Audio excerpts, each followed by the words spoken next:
Hello everyone, my name is Paul and welcome back to the new news. I hope that everyone's having a fantastic day. I hope that you've had a wonderful Sunday and Monday. I hope that was restful as well and that you got a lot done today.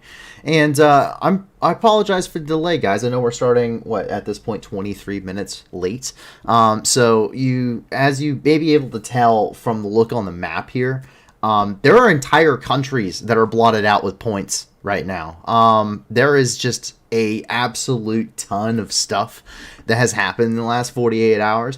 There's a ton of huge, hard-hitting news in a lot of ways, and a lot of big developments, all over the globe when it comes to the stuff that's happening in the world around us. And I want to make sure that it's all covered, and sometimes it means that we have to take some extra time to make sure that we are, accurately portraying and getting some of this information to you guys, so that way you guys, can understand what is happening and kind of get a better understanding than you may get in other locations. And with that, a lot of this stuff, generally speaking, is not good. A lot of this stuff is pretty terrible, actually. Most of the stuff that makes the news is not usually good stuff. It's not usually the good kind of news. It's stuff that is has to do with conflicts, death, war, destruction, pestilence. You're talking about natural disasters and climate change and things that are really, really, really making life difficult for millions of people right now, billions of people, but millions of people are suffering to the point that 345 million people right now are currently living with food and water insecurities throughout the globe, and that's coming from the United Nations. But luckily, you as an individual here on this community have the ability to give back. See, that's the whole point of this channel. We are 100% charity driven. Everything we do is about charities and making sure that we give back directly to the news stories we talk about. We're never merchandising. We're never monetizing this channel. We are never pushing we're never going to be doing any kind of super chat or anything. We don't want to make a cent off of anyone else's misery. 100% of everything we do here at the New News is going to be 100% dedicated to charities now and always, and it will always remain that way. If you check out the video description below, you're going to see a ton of different organizations down there, each and every single one of them. 80% or more of the donations that they receive go directly to their programs, meaning they go directly to helping people throughout the world. So whether or not you want to support the war effort itself inside of Ukraine, humanitarian efforts that may be going on inside of Ukraine or other locations, in the outlying area, or if you want to donate to support the Horn of Africa, which is going through one of the worst droughts in the last 40 years, and millions of people, especially children under the age of 5, are especially affected by that. Interesting statistic, one person dies of starvation every 4 seconds, and one child is pushed into severe malnutrition every minute. So there is a lot happening, and as we will go through the stream here, those numbers really start adding up. One time we did a stream, it was 238 minutes, or it was 2 hours and 38 minutes long. Nearly 2,000 people passed away from starvation during that stream, according to the statistical points. So there's a lot happening, and there's a lot of people that every second does count. So be sure to check out that video description. Please be sure to give, if you can't give a lot to these organizations, please give a little. If you can't give anything at all, that's okay. Help us grow this project. The more people that come here, of course, you get to see the news and enjoy how we do things here, and kind of expand your knowledge on what's happening in the world. But also, the more people that come here, the bigger of an impact we're going to have throughout the globe, and that's the whole point of this. So please, if you can, give us a like, give us a subscribe, hit that bell, you can share and follow our stuff on Twitter and on our Discord as well. You can jump in there, and even if you don't want to participate in other functions, you can also send us stuff on our Discord. Get in touch with a staff member. If you have more organizations to send us, please do. We're constantly looking for more. We're constantly wanting to vet some, and we're vetting some right now submitted by you guys as the community. So thank you very much for those. Thank you very much for the support you're giving us, and of course the support you're giving to these organizations, as that's what it's really all about. And as we get ready to jump here into the news, I please implore you to please ask questions. I am watching the live chat as we're sitting here and talking tonight. That way I can answer the questions you may have. I am not an expert in everything, but I do have a field of expertise, and my expertise are pretty cover a lot of the wide range of spectrums that we talk about, because a lot of, unfortunately, what's happening right now is conflicts. So I served in the Marine Corps between 2016 and 2020. I was an O-352 anti-tank missileman, and I did 2 tours to the Middle East. My first tour to the Middle East was in 2017, 2018, where I served 4.5 months in Syria and a month and a half in Kuwait during transit. My second tour to the Middle East, I was the team leader for the Javelin anti-armor team that was attached to the Crisis Response Company in Kuwait, which I was there between 2019 and 2020. And then I also I was one of the 100 Marines that responded to the Baghdad embassy crisis on New Year's of 2020, and I oversaw anti-armor operations throughout the Baghdad embassy complex for over a month and a half while we were there before we were rotated out. And after that, I went back to Kuwait, and then I went down to Saudi Arabia and trained Saudi Arabian Marines that were getting ready to deploy to Yemen. So I have my subject matter expertise lie within anti-armor warfare and armor doctrine, but I'm also a fully cross-trained machine gunner. Of course, I'm also a rifleman, because every Marine is. And then I am also a partially cross-trained radio operator.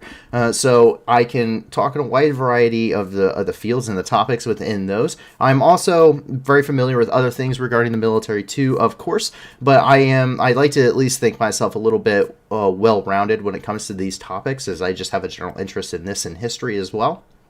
But if I don't know the answer, I will simply say I don't know, but I will attempt to give you the best answer I can.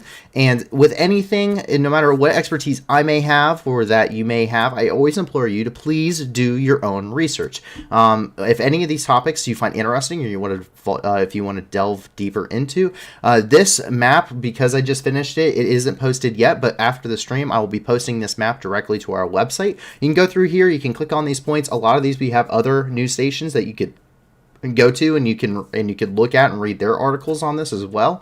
And I also implore you to just go out and do your own research on some of these things. You can click on any of these points and any of the links that we've given you on our website where these maps are. But with that, we immediately dive into the war in Ukraine, which is going to be our special report for the night. And man, is there a lot going on. As you can see by the map, there is just an insane amount of stuff happening here in Ukraine. And what we see up here is we actually start off on a little bit of a solemn note. Unfortunately, the Ukraine is paying tribute to Colonel Shenko, who is Colonel Shenko. His nickname is Did, or Grandfather, which he was affectionately known by most of the pilots within his unit, which is the 4th Tactical Aviation Brigade. He was laid to rest in Bucha today, and he was killed in action after he was shot down over the Black Sea back in June. His body was just recently recovered, however. Colonel Shenko was the lead pilot of the 40th Tactical Aviation Brigade, and at 61 years old, he had been both a military and commercial pilot for decades, being one of the leading pilots for Ukrainian Airlines. The 40th Tactical Aviation Brigade became known as the Ghost of Kiev, which came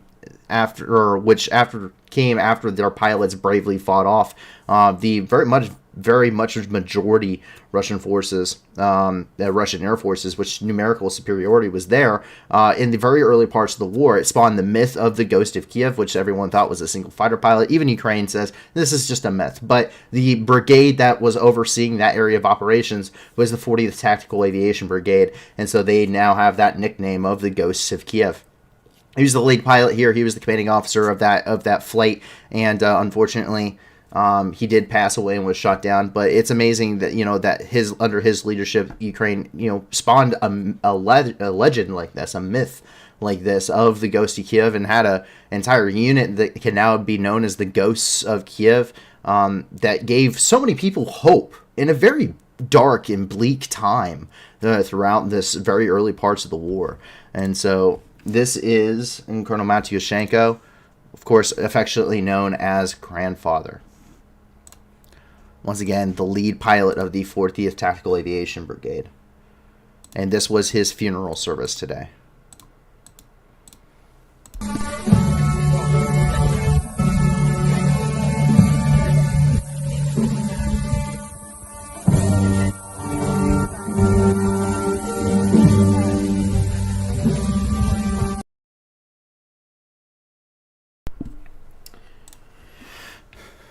Slava Ukraini, Colonel. And as we jump down and into Kiev, what we end up seeing is a child casualty update.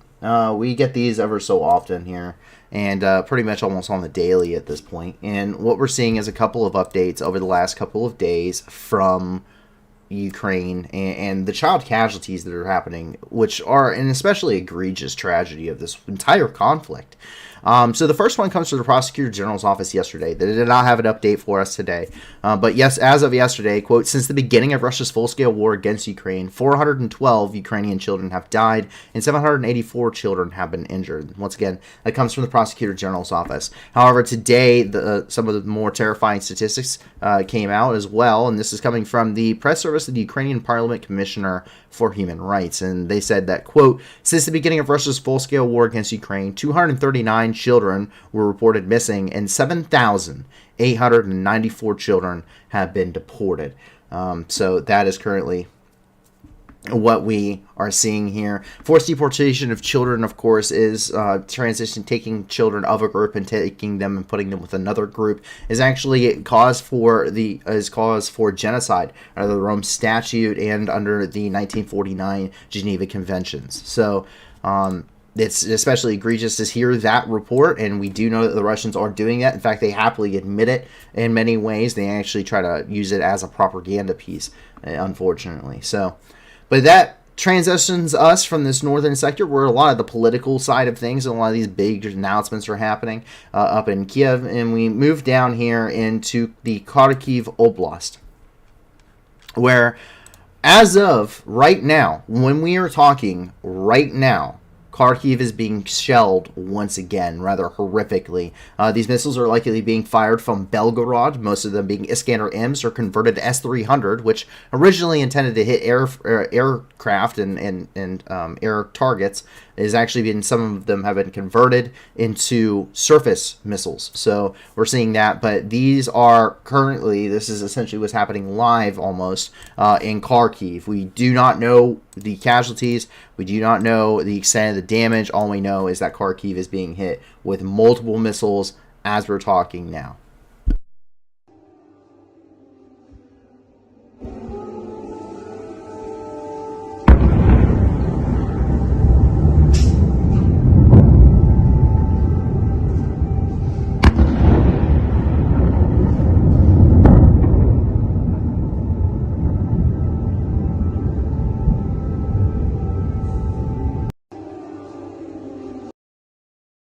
Those air raid sirens always give you chills. Always give you chills.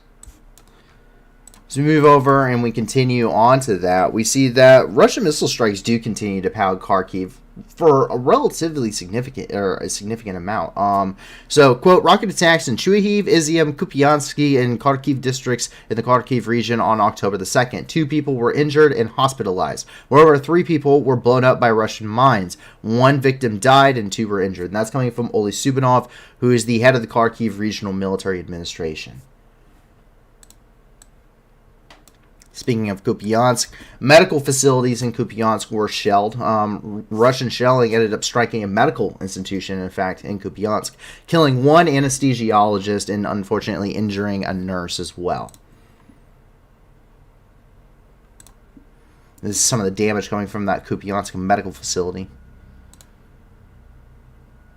Once again, medical facilities are explicitly covered in the Geneva Convention, quite significantly, in fact, when it comes to what they, being covered by the Geneva Conventions. All of them, both military and civilian, quite extensively. Every single Geneva Convention covers the protections of medical personnel and medical facilities and equipment. These are explicitly covered in this, and Russia has hit quite a significant number of them throughout the war. Terrifying numbers of them, in fact, and it's something that even the World Health Organization has acknowledged and confirmed and is currently continuing to investigate. In Izium, the Associated Press ended up finding 10 different torture locations throughout Izium. Some of them are sunless pits an underground jail, a clinic, a kindergarten, and a police station. The Associated Press ended up speaking with 15 survivors of Russian torture and 2 families whose loved ones disappeared, and confirmed so far 8 deaths. So if you want to have any more information onto that, and you want to read kind of their stories on that, please go and check out the Associated Press news article on this. It's a tough read, but I think it's an important read to hear about this and to understand really what's happening to these people. This has turned into a war very much less against just 2 nations and against 2 governments. It's a war against a people. In my best description of this, and from my overview of this, and what I continue to see day in and day out as we go through and research this, is really nothing more than a genocide done rather poorly on the part of the Russians. And unfortunately, we will continue to see that, I think, going forward, as I'm sure the most horrific of this has not been seen yet. We still have yet to see Mariupol liberated. We still have yet to see Melitopol and many of these other places, areas that had much more significant partisan activity as well, which would lead, of course, to more significant crackdowns on the populations. We haven't seen the worst of it yet, I dare say, and I do fear. And I'm sure that will show itself as Ukraine continues to liberate these territories. Another torture chamber was actually found here. This is in Pisky-Radvitsky in the Kharkiv Oblast, just across the Oskil River. Quote, the Ukrainian law enforcement officers found a torture chamber in the liberated village of Pisky-Radvitsky,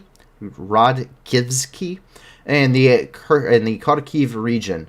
Russian occupiers illegally held and tortured here Ukrainian civilians. So that's coming from the press service of the National Police of Ukraine. So we're seeing that they are continuing. They're basically moving immediately behind the front into these occupied or these previously occupied areas, brand new, freshly liberated, and they are immediately going through and conducting these investigations, because it's almost without a doubt that you are going to find some very egregious war crimes that have been committed here in these areas. It's just absolutely terrible, and it's something you can almost guarantee as you're going through into these liberated areas. There is not a village untouched. There is not a village unmolested by this throughout the entirety of the country, and we will continue to probably see more and more horrific and graphic images coming out as we get deeper and deeper into Russian-occupied territories. This is up here in the north. This is the village of Barova, which is in the Kharkiv Oblast. Barova was liberated today as Ukrainian forces continue that momentum as they continue sweeping across really the Kharkiv Oblast and in several other sectors of the front lines, following recent successes, and of course Izium and the rest of the Kharkiv Oblast, but also in areas such as Lyman in the southern parts and the northeastern parts of the Donetsk Oblast, where Ukrainian forces continue to remain on the counteroffensive. They continue to keep pushing and keeping the pressure on the Russian forces, which see their lines continue to collapse over and over and over again. And it really is a very great symbol. It has a lot of symbolism to it, considering Russia just declared these areas annexed and continue to keep pushing that process, despite they are actively losing the territory that they are supposedly annexing themselves, with Lyman falling within roughly 24 to 48 hours of the Russian announcement of annexation of these areas, while no country really in the world of any meaningful purpose actually verifies and actually believes that these are true countries outside of Russian close allies and supporters of regimes across the world. The Russians continue to kind of push that rhetoric, and it's not really being taken all that well or very seriously, I think, by anybody globally that has any level head on their shoulders anyway. Delta Aviation 23 has asked me, when do you think Ukraine will reach Luhansk? The Luhansk Oblast, they're already pushing into it. They are already pushing into the Luhansk Oblast.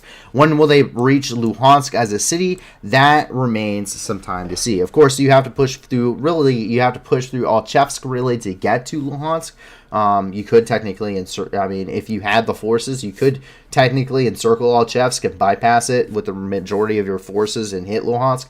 But relatively, you have to understand that while significant gains are being made, this war is going to take a long time. And while hopefully it doesn't, the reality on the front line suggests otherwise, and we have to be understanding of that. So I cannot give an accurate time frame as to that. I am impressed at what Ukrainians are doing now, considering that the forces at the front line are pretty much a 1-to-1 ratio on a power parity, and as well as firepower at this point, with certain advantages and disadvantages on both sides, really playing, they're trying to play to their strong suits, and Russia is not doing very well in playing to its strong suits, mostly because of logistical issues, in my opinion, but there's several others as well. Of course, the morale plays a huge point, but we just don't know.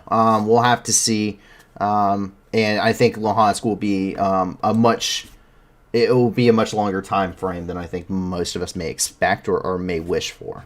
But back up here in Barova, we can see this announcement, and this announcement was made for a couple of cities, a couple of villages here, but just take a look. Sorry, that has copyright music that I can't show here.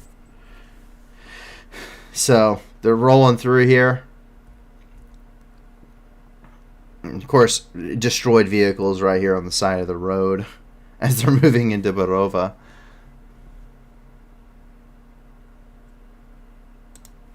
And we can see them arriving here in Barova. And the residents are just coming out and welcoming. They're getting a very warm welcome for the people they're liberating, and it's pretty awesome to see just how happy these people are to see them. You can see just from their reaction, kind of the torment that they have gone through under Russian occupation. It's quite terrible to think about, but it is happening like that. Take a look. Це Барова. Нас вітають. Звільнення Барової. Місцеві ради вітають Збройні Сили України.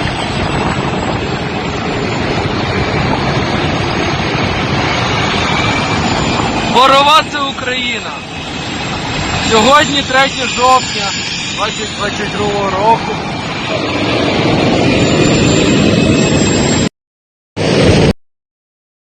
I'm sorry for the poor video quality, guys. I don't think these guys are... I don't think their biggest concern is what their... I don't think their biggest concern is their video quality as they're rolling through these areas. We also know that Shakivka was also liberated. Comes in the exact same post as this one. Shakivka was immediately liberated afterwards as well. Same video as well. But the Shakivka was liberated by Ukrainian troops.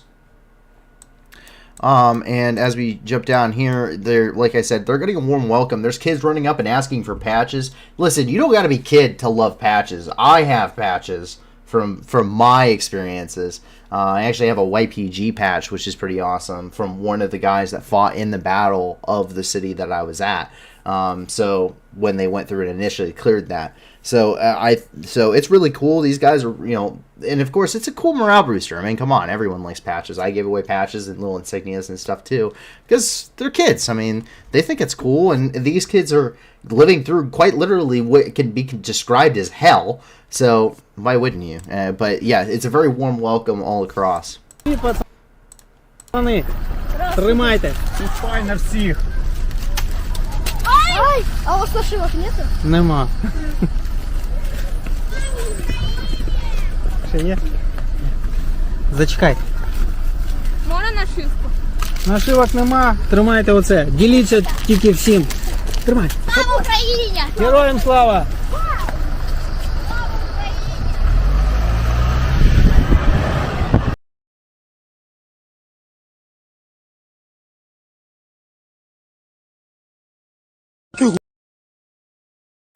Хто мене кликав? Хто приходив? Ти приходив? А чого не саме козирний, Артем? Він приходить, каже, що саме козирний? О, великий козирний. Во, заходи. Ти почнеш? Нема. Я вже всі порозмішав.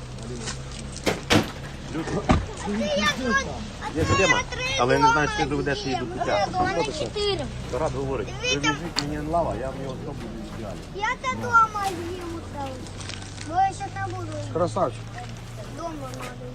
А сестричка в тебе є? Да, тільки вона поїхала. Ну то передай сестричці. І в мене є. Вона Ну скоро то теж приїде. передай, все не їж, залишить для неї, добре? У мене сестричка на самому. Племінника на спині живе. Потіки, да. Ну що, передай їй теж. О, мала. Дівчинко, ходи на сюди, я ж для тебе їх особливо купляв, ті шоколадки. Ти вчора до мене підходила, що ти українські Збройні Сили боялись солдатів, так? Да? Твоя мама приходила? Ладно, йдемо. Ну, ти нас не боїшся? Тулим. Все, точно? Чого лютий, Ну, благодарна, молодець. Все, їж. Лютий. Привези Дякую. карат зробить. Ви ще не дали Привези тому лаваль, маленькому мальчику. Давай. Де ти, О, маленький? це мій брат, це мій брат. Це мій брат. Ходи дам. Оля! Пошли. Що треба тобі гушак? Скільки даєш? Я купив 1900. За штуку отдам. Не треба. Дам, блядь. Ну то що, задарма? Хай там поехали. отдам, задарма. And so, of course, secret cache. Patches? Yes, patches. Yes, patches. Did you guys hear all of that? I just noticed my mic was muted, so I apologize. Yeah, so you don't have to be kids to really like patches. I love patches. That's a thing for me. I always went and I found patches from all sorts. So this is a Kuwaiti one. And then I have, this is Iraqi. And then this is my YPG patch, which I got from one of the YPG fighters when I was in Syria. So really cool to have. Not a whole lot of people have these necessarily. I have a buddy who has one of their flags too, one of their pennants. But yeah, patches are awesome. State of Kuwait. Kuwait is pretty awesome. Yes. Kuwait, well, I wouldn't say that, but it depends on where you're at in Kuwait. But yes, so I love patches, and I would love to get an actual one of these from one of these guys. But that's, you know, I think that's better deserved by a lot of other people. But that'd be awesome to get an actual like AZOV patch or like an actual Ukrainian army patch from somebody that's there. Someone said, "Oh, is it from Kurdish fighters?" Yes, the YPG and so the YPG is guys and the YPJ is girls within the YPK, which are the majority of the forces that make up the SDF or the Syrian Democratic Forces. They're Kurdish fighters. They're almost kind of like the Syrian version of the Peshmerga. But that's who we were co-located with when I was in Syria. So that's where, yeah, they went everywhere with us. They were really awesome guys and gals. They were really awesome to work with. Really, they could be very professional, but really down to earth. Super nice. Super nice. Absolutely, some of the nicest people I've ever met in my life. But yeah, so I collect patches, and I would really, really like to get a real one of these. But yeah, so it is. I guess we'll see in the future. But it's really cool that they're getting this stuff, and they're going out, and they're, you know, the people love them being back. You know, the people love them, you know, coming here, and they just have they're getting I mean, they're being liberated. I mean, they don't have to live under the thumb of the Russians anymore. I guess that's pretty amazing. Take a look.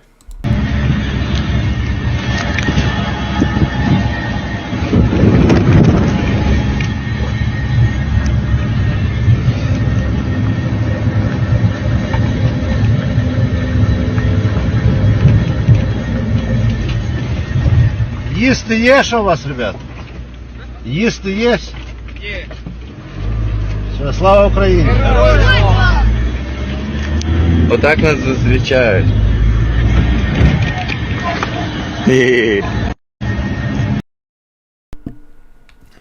Fair says, my dad has an AZOV patch. He won't let me steal it. That's unfortunate. I'd really like to. I just want to like screw the patch. I just want to meet one of these guys and shake their hands, because this is you have to understand, if you may have military experience. I know some people in this community are veterans and have fought in the wars in Iraq and Afghanistan and, you know, other conflicts throughout the world. What you have to understand is this war is completely different than all of them. This war is completely different. It's so much more kinetic than anything that myself or anyone in my unit or anyone that I know really has gone through, with the exception of, I think maybe you might be able to put some specific battles in some of those wars together. But that's the thing. It's specific battles of the war. Like specific battles like Marja and Sangin. And, you know, the battles up in Kandahar province in Afghanistan, and things like the Korangal Valley. You could say were that kinetic, and you could also say things like Fallujah was that kinetic. But that is the entirety of this war. That's the entirety of this war. It's not just in individual battles. Individual battles certainly are worse than others. For instance, Mariupol or Severodonetsk. But the entire front line is that kinetic. It is that active. And so it's a completely different beast of a war that myself or really anyone I know has experienced in many ways. So it's completely different. And I really commemorate these guys for what they're doing, because I don't know how I could deal with that kinetic of combat every single day, and that kinetic, and that it's very much a war of attrition, and so it's a very bloody, very much a slugfest between both sides.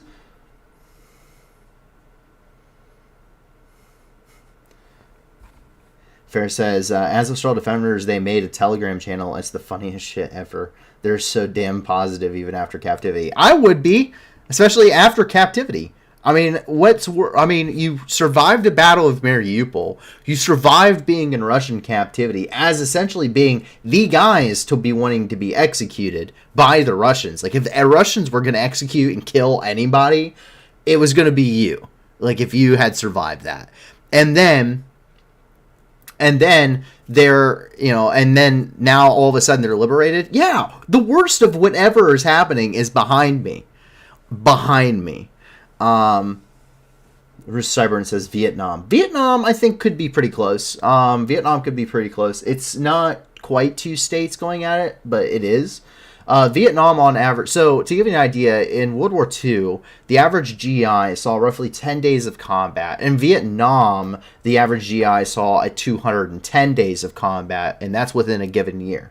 So it's so that's per year. So that's quite a significant jump, and I think that this war is probably on a similar number. I think it's probably much closer to Vietnam. These guys, while they may seem very high on morale now, you have to understand that these guys have done some pretty horrific things for their country. They've had to. They have to do what they have to do. And these guys are going to be, while they may seem okay, these guys are not going to be mentally okay when this is over.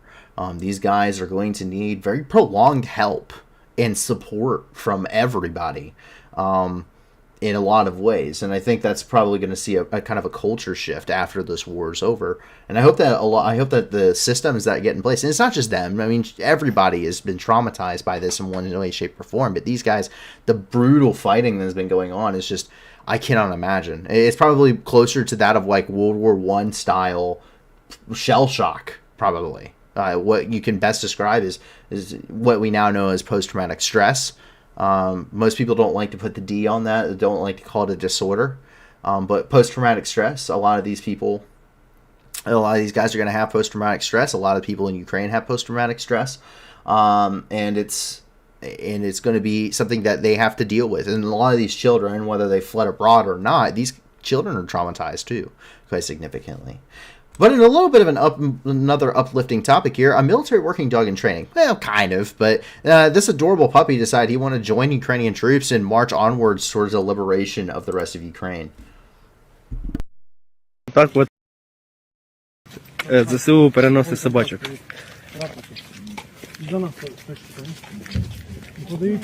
Що, малий? Все нормально?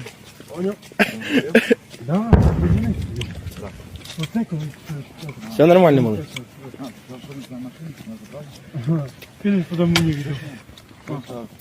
Плюх, тільки акуратно повертайся, щоб не випустив. Плюх, плюх. Завтра Азов 3. Отак от ЗСУ. Absolute adorable. Absolutely adorable.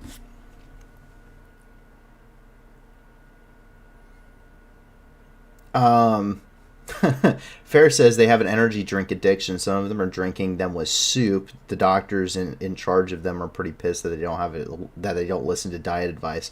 Arabic says energy drink addiction can be can come with hypertension and also faster burning and stored energy. So that's like the number one thing. I don't know if you noticed, but whenever I am streaming, I am constantly drinking a Coke, or I'm drinking a Mountain Dew, or sometimes you'll even catch me drinking a Monster, which I don't think I've done since I started showing my face, but definitely have. And then I also have a nicotine addiction, which I have a vape, and then whenever I'm not vaping, I smoke, which is not a good habit. None of this stuff's a good habit, so please don't take that the wrong way. None of this stuff is a good habit.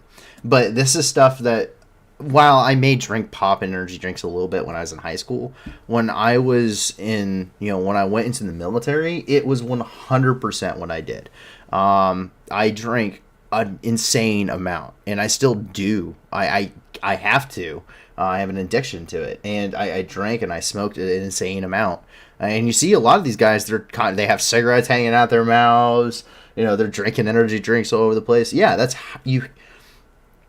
It's very difficult to describe, but the drain that you have, even if it's not high intensity in your sector of the front, it's draining. I mean, you're watching the darkness.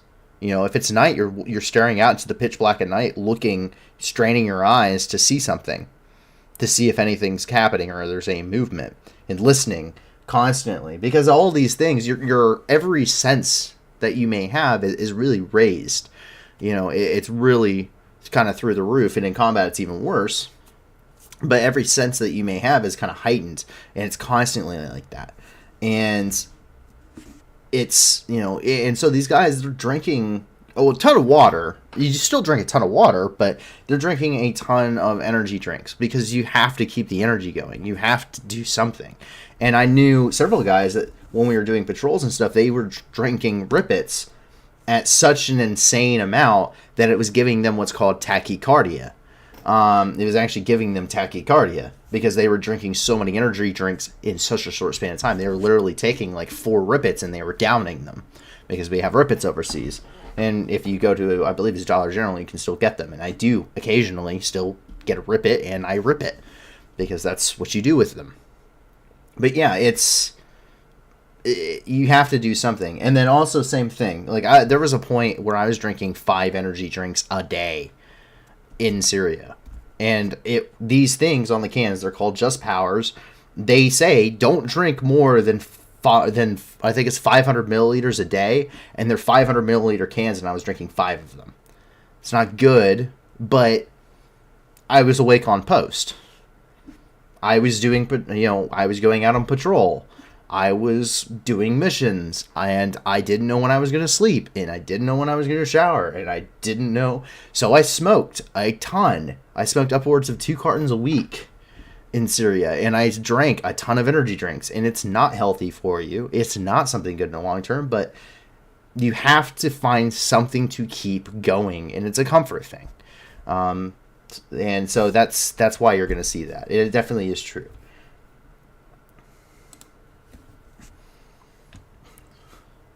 So, but yes. But that is adorable. That is adorable. I can't imagine how many calories one burns on an average day of combat. On an average day of combat, you can be expected to burn anywhere from 6,000 upwards of 10,000 calories. Which is why MREs, for instance, are so high in caloric intake. It's not meant for health. MREs are not meant for your health. If you eat MREs for too long, it actually will screw with your internal, like your stomach and your intestines and stuff. So yeah, it works.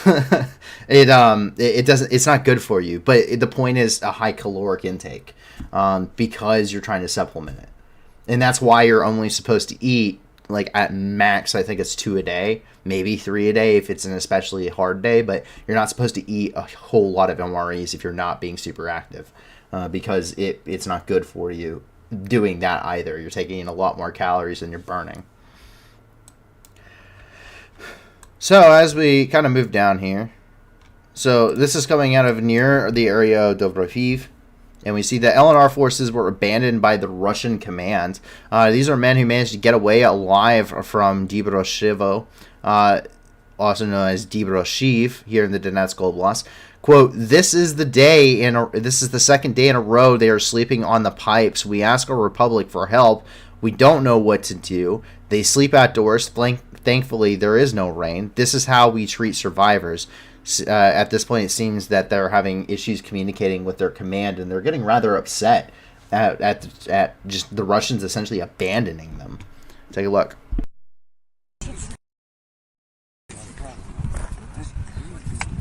Это наши ребята, которые вышли с окружения в Дробышево. Так их принимает республика наша. Вторые сутки они сидят на трубах. Не знаем, что будет с ними дальше. Просим помощи. Спят на улице под открытым небом. Слава Богу, что нету дождей. Поэтому не знаем, что будет дальше. Вот так окруженцев, которые выжили, принимает.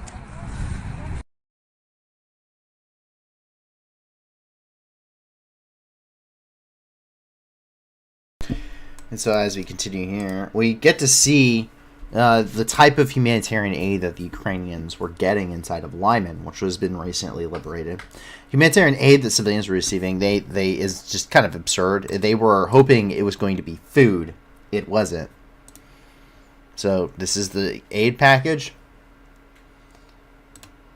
and it's toilet paper. Not food, not water, not the basic thing to survive. It's toilet paper. That's humanitarian aid from the Russians. Not food, not water. I guess you could classify this as hygiene. But do you need, I mean, can you not find a replacement for toilet paper? A lot easier than, you can't eat toilet paper, you can't drink toilet paper, and it do anything for you. It's not going to do anything for you. So that is Russian humanitarian aid at its finest. And we see a wrecked Su-34. It's the Russian Su-34, specifically Red 9. Red 9 was shot down earlier in the war, and the wreckage has now been found near Lyman, confirming that kill. Red 9 was actually featured in several different very significant photographs of the Russian Federation Air Force here, and you can see it here. This is the Su-34 Red 9.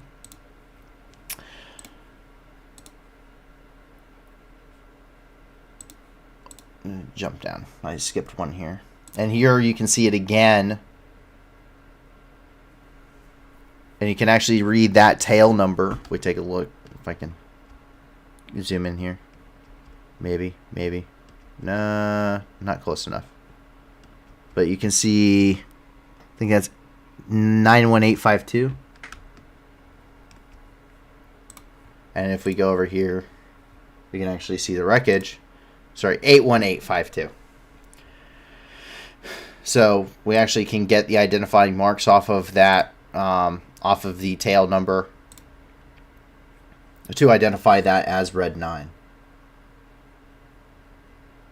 Usually the aircraft call sign is read out as is Red 09. Yes, I am tracking, and it's technically read out Red 09er because you say niner.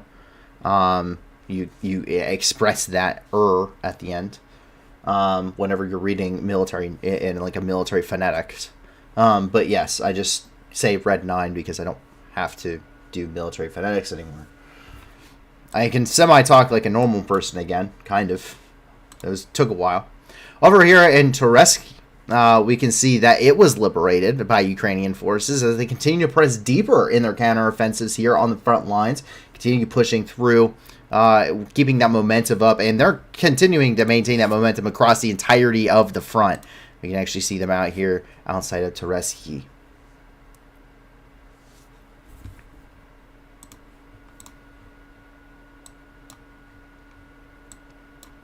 Meanwhile, in the north here in Zvote, which is the Luhansk Oblast, we're seeing that in Zvote, Russian command has abandoned its troops. It tells everyone in the town to evacuate within 72 hours by themselves. It's caused rather relatively huge panic, and Kharkiv is kind of outraged at the announcement of a 72-hour evacuation.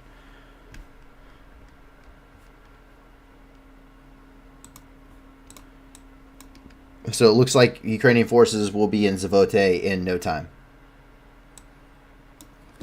Does the Aviation ask, what will Ukraine do with the captured T-62M tanks? It's a tank, man. Go run some stuff over and blow stuff up with it. All joking aside, tanks have armored vehicles, anything in warfare. Everything from your rifle to your tank to your aircraft, your helicopters, your artillery. All of this is a tool.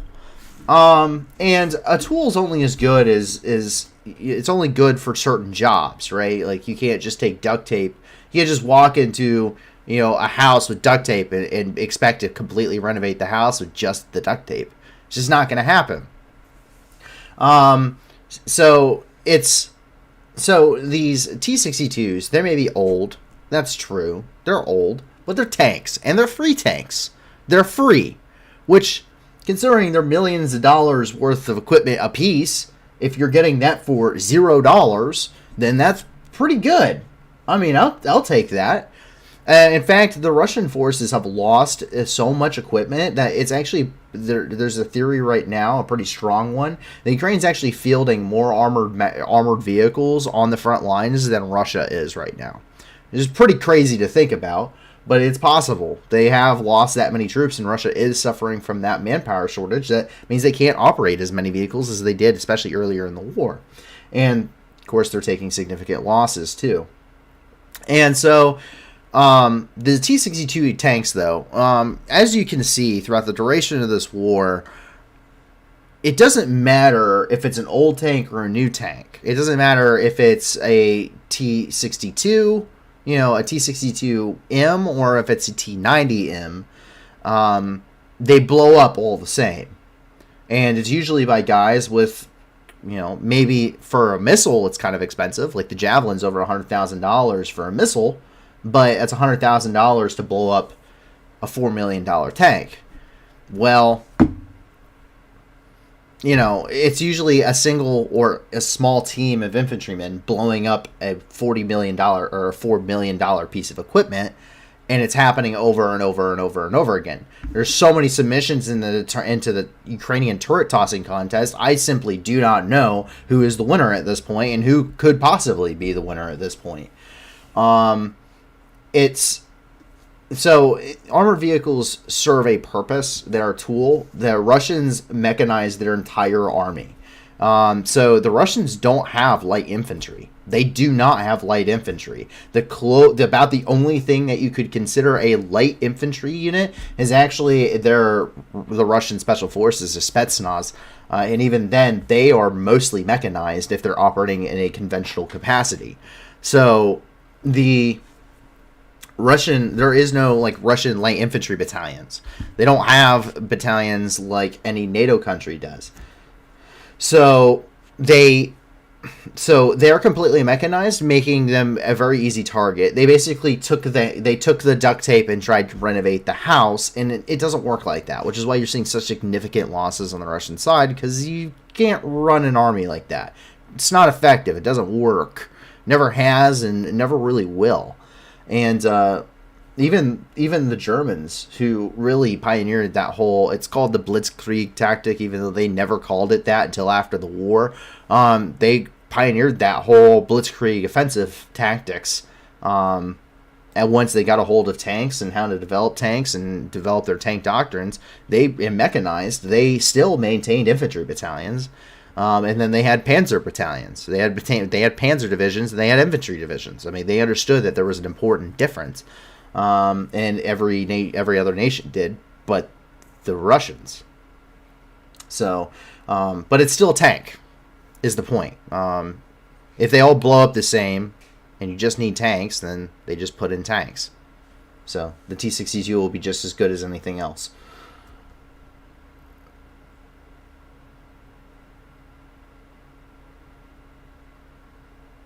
Sci-Fi says they may be little use against Ukraine, but against Russians not well equipped ones, I can see it being very useful.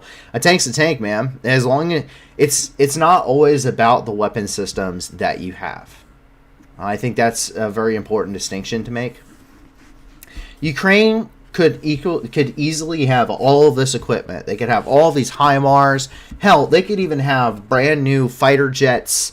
They could have brand new NATO fighter jets, and they could have Leopard tanks and Abrams tanks and Merkavas and everything else, Leclercs, whatever you wanted to give them. They could be completely outfitted NATO. They could be just NATO equipment, and that's all they had. It doesn't matter how good the equipment is if you don't know how to use it. So it's not always about the equipment. It's a lot, believe it or not, it's a lot more about how you use it than it is what you have. Because you can make look at history, shows this so many times that it's not necessarily about the numbers or the equipment you have. It's about how you use them and using them as effectively as possible. And it usually ends up being rather successful for you. And you can see this in history of, for instance, we can go really far back. During the first Punic War between the Romans and the Punics, or the Carthaginians is what they are, and Carthaginians had some of the best cavalry in the world. They had some of the they literally had elephants, and the Romans had never had to fight this on the Iberian Peninsula before. Or the Italian Peninsula, sorry. They didn't have to fight this on the Italian Peninsula before. But the Carthaginians didn't use them properly. They used them on poor terrain that wasn't good for cavalry. They maintained the elephants in the front, or in the rear echelons, and it really didn't work out for them. They lost battle after battle after battle, and it wasn't until a Spartan came in, changed their tactics, and said, no, put the elephants in the front, stop fighting on stupid ground, and they started winning against the Romans at kind of the midpoint in the First Punic Wars.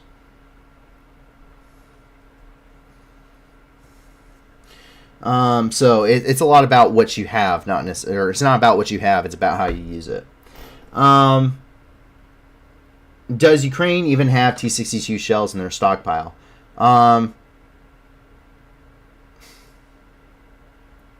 Well, the T-62, if not mistaken, just has the same gun. Hold on.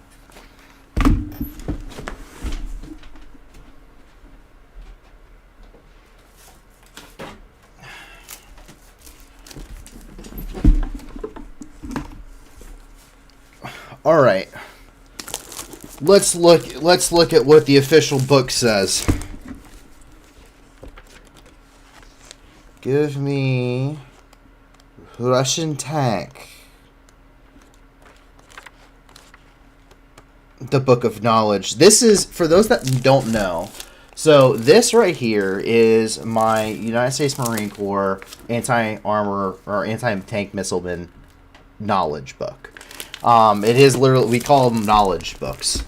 And so this is literally how I learned to be a missileman. This is what I received in training. And it's all unclassified and all of that fun stuff. Like I'm sure you can find this somewhere on the internet. Much like you can find the Javelin manual on the internet. I don't think you can find mine, but you can find it. And so it has armor ID and everything else in here, as well as everything there is to know about my weapon systems. And so I can take a look at things like the T-62. Let's see here.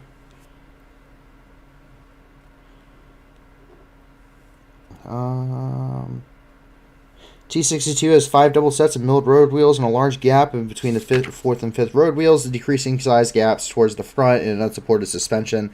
The glacis in the sharp wet has a sharp wedge shape with a notch horizontal mudguard. Its armor consists of homogeneous cold-rolled steel. Its hull is fitted with an exhaust port on the left upper rear. The T-62 has a large, well-sloped turret with a PKT 7.62mm coaxial machine gun and a Dishka M12.7mm anti-aircraft machine gun fitted at the loader station. The turret has a forward opening commander's hatch. Earlier versions may have curved infantry grab handles in various positions on both sides of the turret. The main armament is a U5TS 2A20 115mm main gun with a maximum effective range of 4,000 meters. The main gun has a concentric bore evacuator forward of the barrel center line.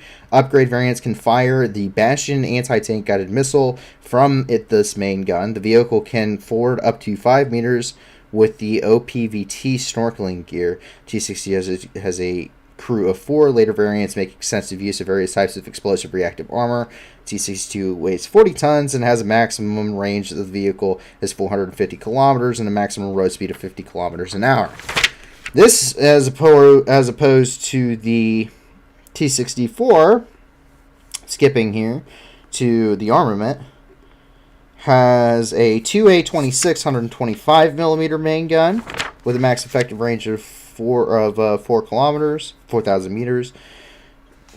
The T-72 has a 2A46 125mm main gun, same maximum effective range, but uses an automatic rotating carousel, up to 8 rounds a minute. 2A46M 125mm main gun and the T-80, same thing, automatic carousel, and a TA-46M4 125mm main gun with a maximum effective range of 4,000 meters. Well, let's see who uses these.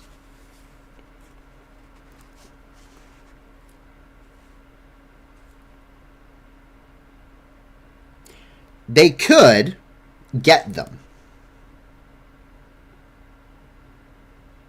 They could get them.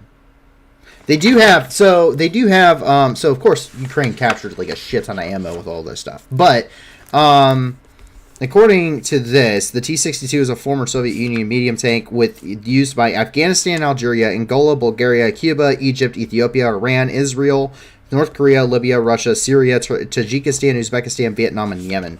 So they have the ability to,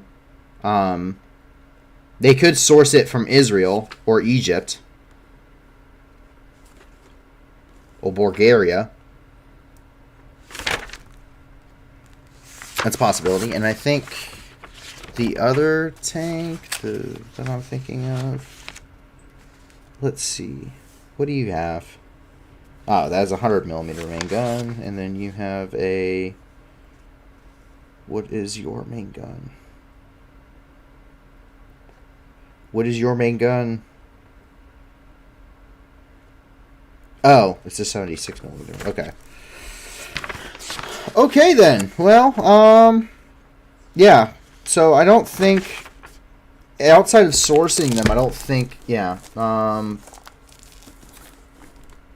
Bulgaria could possibly start...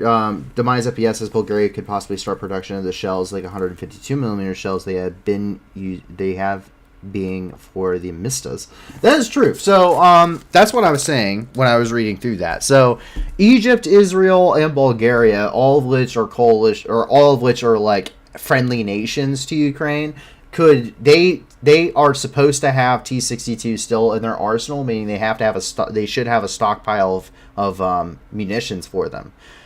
So you should be able to see these T-62s getting outfitted with munitions, both being captured and also being sourced from other countries if they don't just give some from a production standpoint. Keep in mind, a lot of these countries still have pretty relatively large stockpiles.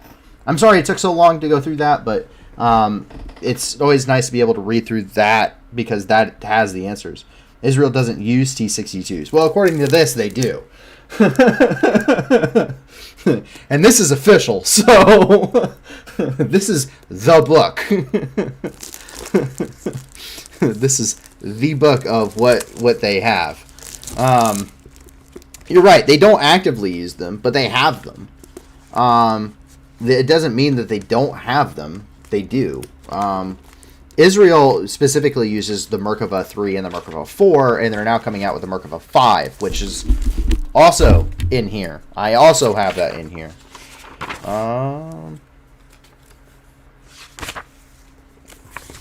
So, yeah. Anyway, continuing on here. And Russia. Russia does have that, and they are capturing a lot of stuff from Russia. Russia is single-handedly the biggest donor of war material to Ukraine that I've ever seen. And Ukraine has clearly stated that they don't accept gifts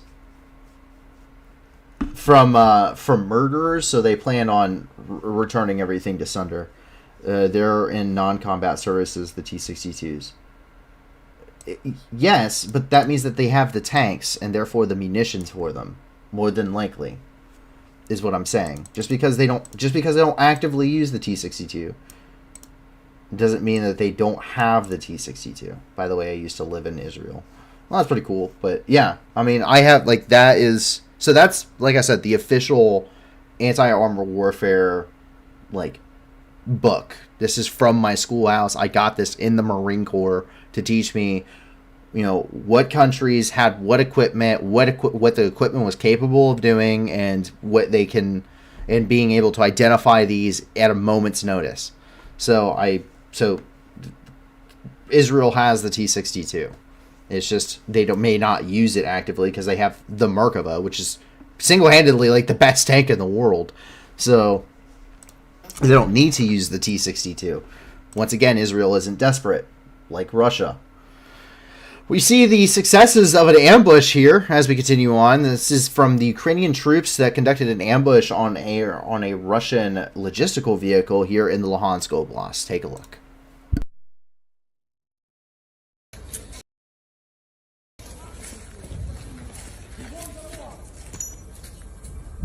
Не доехал.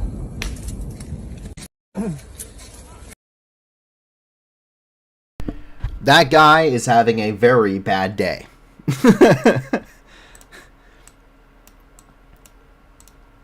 Over here, men continue to desert as Ukraine pushes into Luhansk. This is coming from Shastia, which is in the Luhansk Oblast, relatively deep in the Luhansk Oblast, too.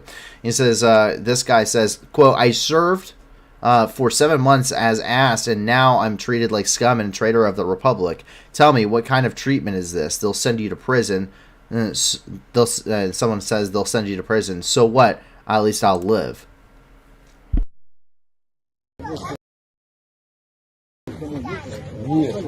Нет, раз ездил на 3 дня.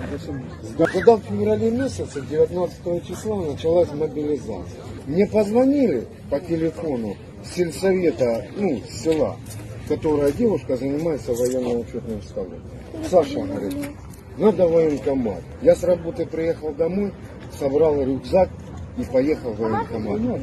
Я вот эти 7 месяцев служил нормально. А теперь я получаюсь гандоном, да, предателем республики. Какое это отношение? Скажите. Ничего нам не будет. Вообще. Не за что. И у нас сколько вы будете сидеть. Зато живыми будем. Да. Не подошли. Нет.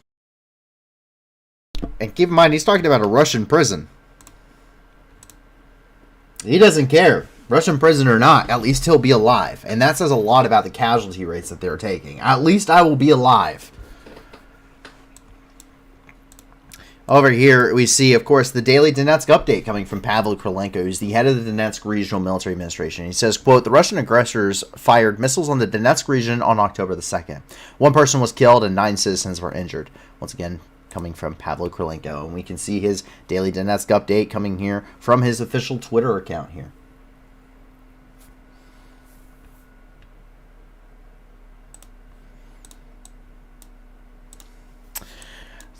So a fresh Alko battalion of the Vodka Corps arrived in Makivka today. So conscripts with little more than liquor arrived in Makivka, Donetsk Oblast, as they are shipped to the front lines. Many times throughout this mobilization, we've seen these Russian forces just absolutely drunk, and it continues all the way into the front lines where they're going to go fight. Kid you not, take a look.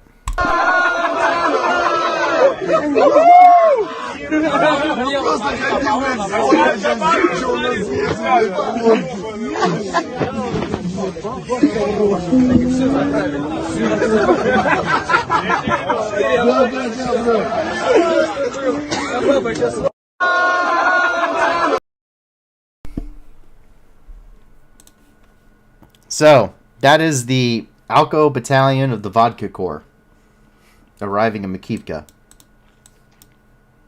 We see a Ukrainian soldier decide to take his motorcycle, which has a sidecar, joyriding today. However, it did not go as planned, and it would appear that he went mudding instead.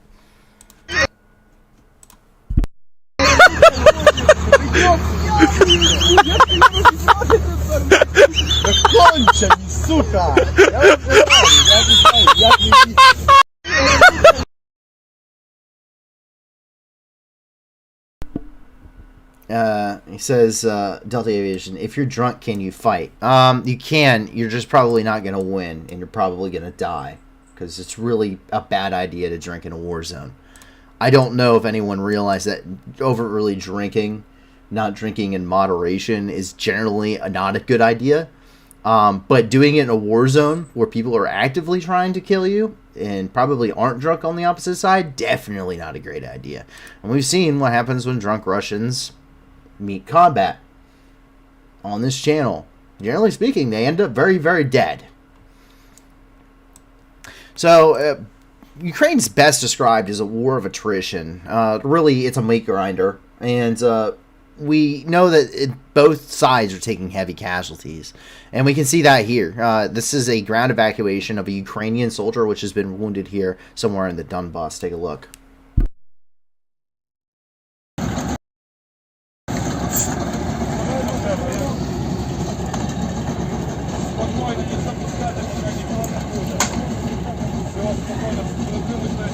Пятый тяжелый. А? Оставляй.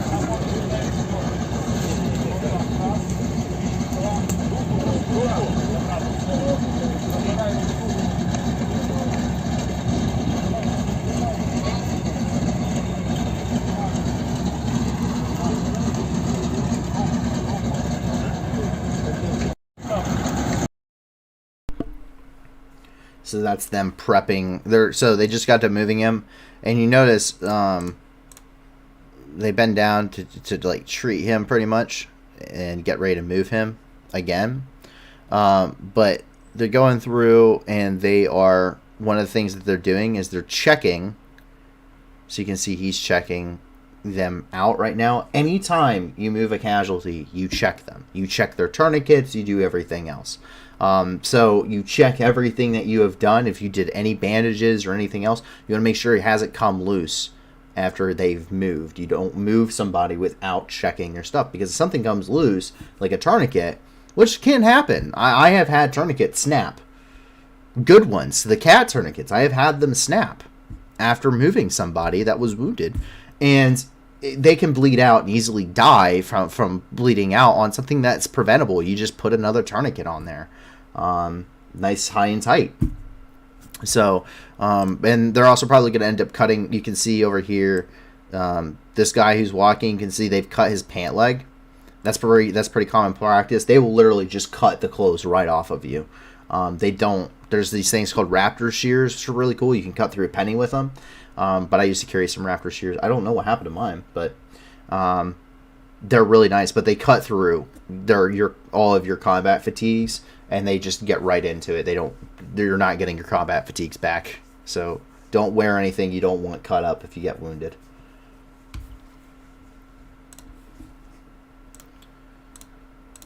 Over here, Thunder in the Night. Here's a Caesar 155mm self-propelled howitzer going to town as Ukrainian force in support of the Ukrainian forces in this counteroffensive.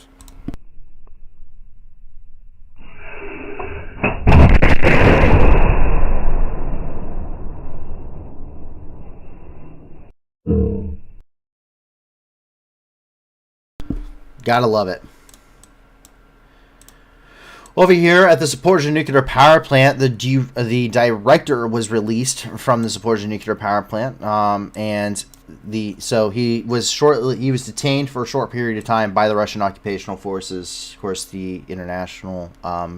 So this is Rafael Mariano Grossi, and he is in charge of the International Atomic Energy Agency, and they made a pretty big stink about that when they detained the director of the facility.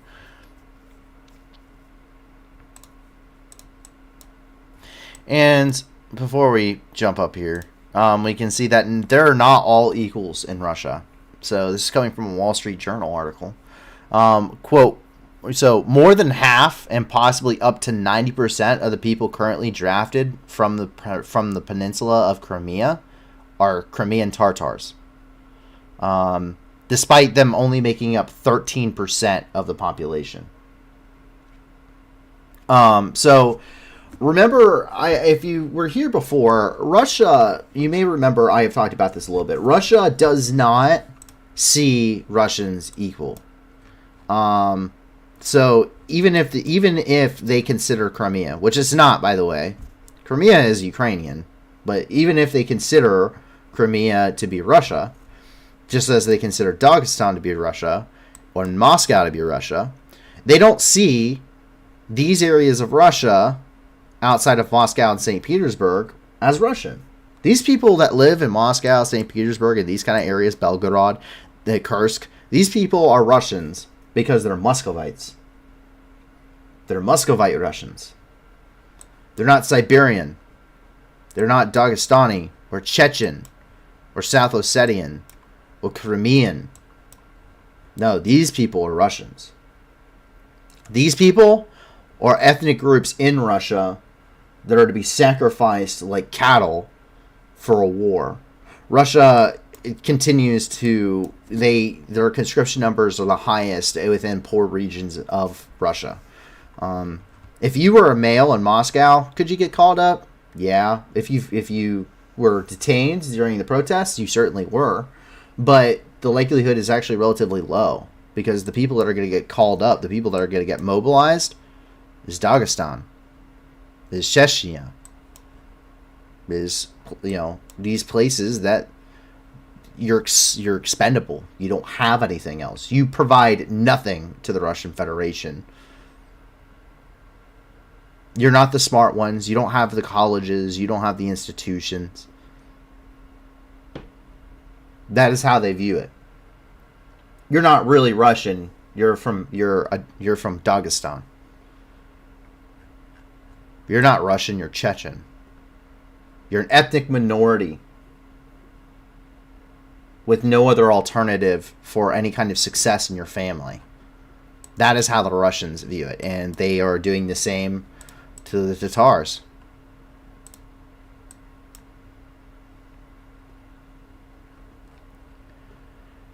And that brings us into the Kherson Oblast, and man, has there been some developments.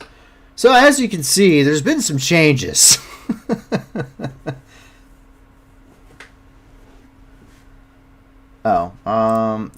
I joined a little bit late. I was wondering how Ukraine's assault on the Bakhmut line was doing. So there really hasn't been a lot of talk. So when it comes to Bakhmut and Soledar, Toretsk, for those that don't know, this is an axis of advance for the Russians. It was originally caused by the Popasna Pocket, which happened here, which is over here. The Russians, during the opening of the Donbass campaign, pushed towards Popasna, and this is really a pressure point for one of the 9 areas, axis of advance, of the Russians that put pressure on Severodonetsk and Lysychansk, causing the Ukrainians to have to retreat because of a possible wide encirclement.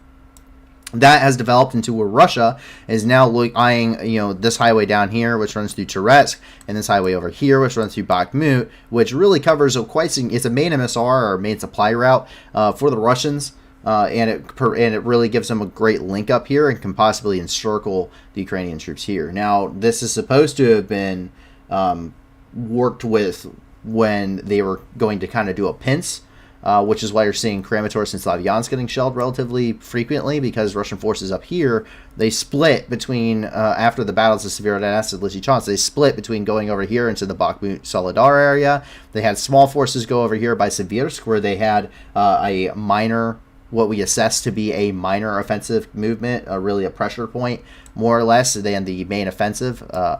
And we also saw them split over here, up by Lyman and in these areas. Probably pushing, getting ready to do the assault on Slavyansk. Now, obviously, that isn't going to happen anymore, but that was what it was supposed to happen. They did launch the battle over here near Bakhmut, and they made some gains. In fact, they were spotted on the outskirts of Solidar and fighting in the city of Solidar. But since then, that was really the peak, and they have stalled. The Russians have. Now, there have been some minor reports here and there that Ukraine may be on the counteroffensive within the Bakhmut area and pushing against this stalled offensive. The main issue is that this isn't where the Russians are weak. This is where the Russians actually have their concentrated forces. They're not doing well, but they are, but this right here, this is where they have their forces concentrated. So the smart decisions that the Ukrainians are making are you want to push here. You want to push on their flanks and roll them. And that's what we're seeing. We're seeing them pushing. There's talk that Ukraine is so far past Torsk up here that they're actually over here in Crimea. I've heard about Crimea being directly engaged by Ukrainian forces and over by Barova, and that that Russians were retreating out of Crimea into Rubizny and over to Severodonetsk. So, but there's minor reports of combat here, but I don't think it's anything else. I think it's just that Ukrainians are holding the line and Russia continues to press a stalled offensive in this area, but their units are very combat ineffective and simply cannot hit back. They simply cannot hit this area hard enough with the forces that they have to make any meaningful gains. So seems to be where it's at. We haven't gotten enough information from the front lines and enough video evidence and photo evidence to suggest any major changes, so the map remains unchanged. And that's going to be for many of these areas. I do understand this map, the battle lines on them are not accurate. This is it's a very fluid situation. These are constantly changing. But this is to give you a rough idea, as according to the video, photo evidence that we have of what's happening in these areas. So that's all. So it's a reference. It's not what it actually is. So please keep that in mind. It's not 100% perfect, and I don't think any map's going to be. But it's ever changing. So we get into the Kherson offensive, and what we see is that the Ukrainians had a massive breakthrough. If you remember, they were up here by Viskiopelia and had kind of pushed out of this here over taking Olhin and Novovodetsky and kind of moving down here into this front. And we see this kind of a bulge here. And we also see kind of a bulge in this area. Now, this isn't exact. This is kind of an approximation of what we were seeing. But just crossing the Inhulets River is pretty much what we were showing here and depicting. Now, it would appear, according to what we have, that the Russians broke on their right flank. The Russian right flank collapsed.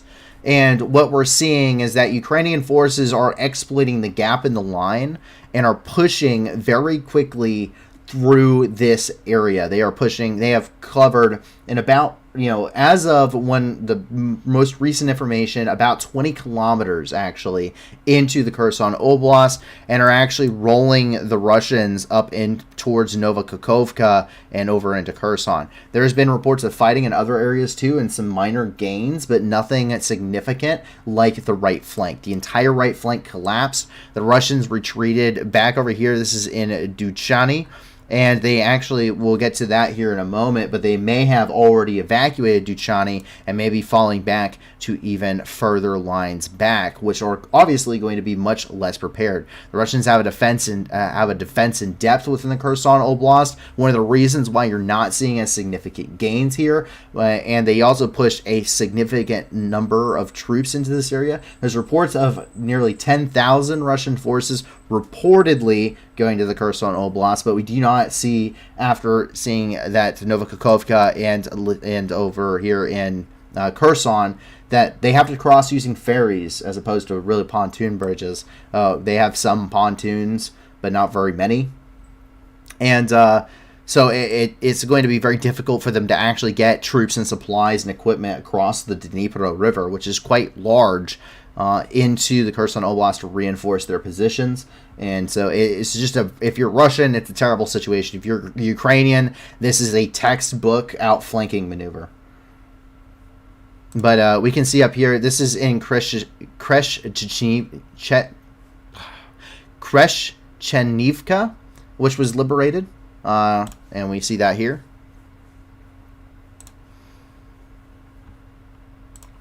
And then we also have Shevchenivka, which was also liberated.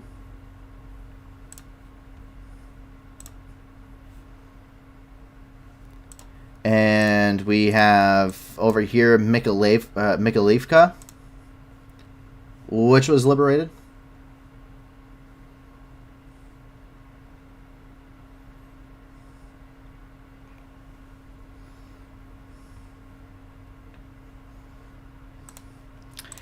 And also here in Haralivka was liberated.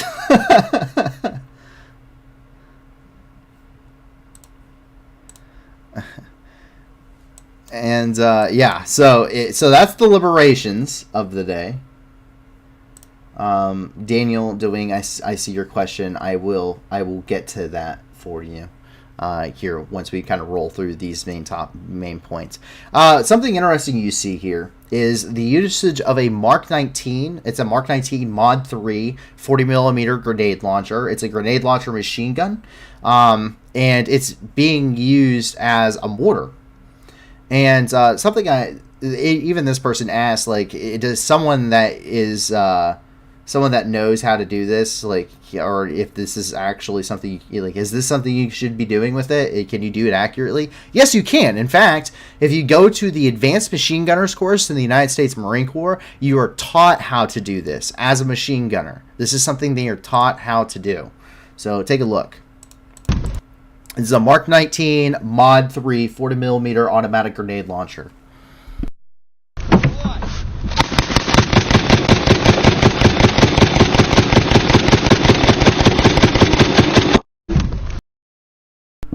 Belt fed. That is one belt fed man right there. He just sent it. So what is this? So this is this is a type of machine gun fire you can do. The point of this, so the Mark 19, unlike the rest of the machine guns, this thing is an area effect weapon because you're firing grenades. These are 40mm grenades that are not the same as the ones that go in the 203. These have a larger charge. You can fit them in the 203 and fire them, but you can only fire one because it will break your 203. So if you are Ukrainian and watching this, like a Ukrainian soldier and you're watching this, however likely or unlikely that may be, do not take one of these grenades in a pinch and put them inside of your M203. It will not. It will work, but it will be catastrophic to your weapon system and maybe your hand. These have a bigger charge in them. So these have a much further range, a little over 2,200 meters, in fact. Now, the way you do this is you can actually set up the Mark 19, whether you're putting it on a vehicle mount like this or you're putting it on a tripod on the ground. I think these guys have it on a tripod just in the back of these vehicles. It looks like that's an M3 tripod they've mounted back here. But the way you do this is in mortars and artillery, you have a plotting board. And a plotting board is how you figure out how you're going to fire your mortar systems. Just like you're sighting in on aiming stakes and adjusting your mills on that, you're adjusting the mills on what's called a T&E, or traversing an elevation bar on this, on the machine gun itself, which is what this bar is down here. and you can drop your TNE down low enough with the right systems. This is a Mark 93. Basically, it holds it's a gun cradle.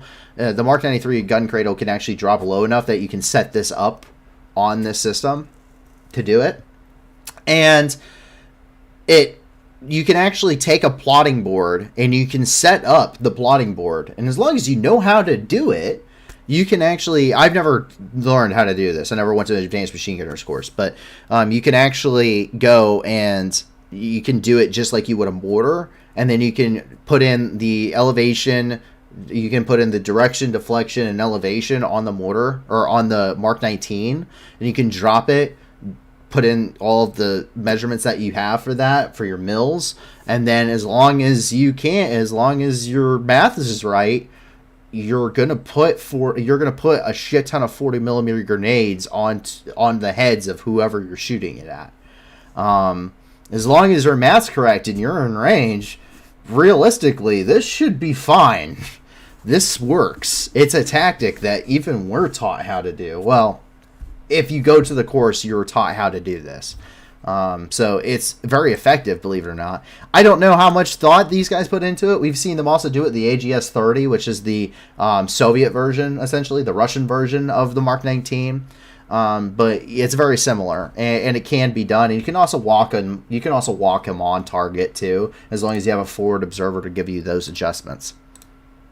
But I just thought it was very interesting to see that, and to see the Mark 19 in here, because the Mark 19 is a pretty awesome weapon system, but it is the least. No, it's the second to least favorite of all of the machine guns for me personally. Ukrainians once again, of course, broke through this area with another lightning attack, and it was so bad that the Russians, you couldn't get in commands, or couldn't get in touch with their commands, were requesting air support on Telegram. When your troops' communications break down so bad they go on to social media requesting air support, you've lost the war.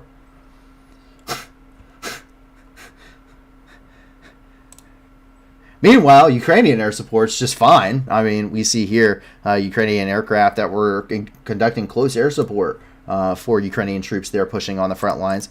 And you can tell this is in the Kherson Oblast because the weather has been relatively pretty terrible in the Kherson Oblast over the past day and a half. So that's kind of where we're seeing this very much overcast and very kind of rainy here, kind of adding to that mud.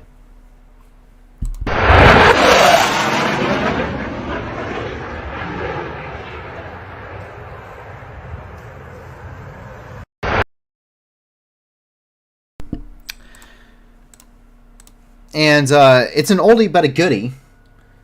So Ukrainian soldiers in the Kherson Oblast received a main tank shell that impacted their Humvee while they were trying to evade that armored vehicle, while they were trying to evade the tank.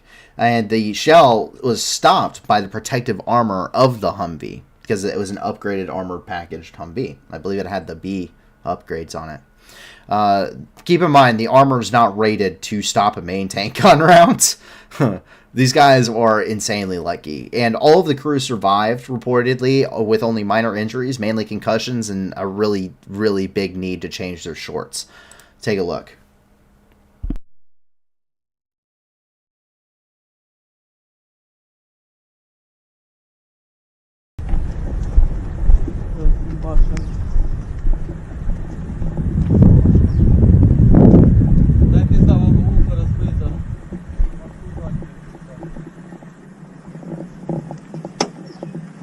Чисто.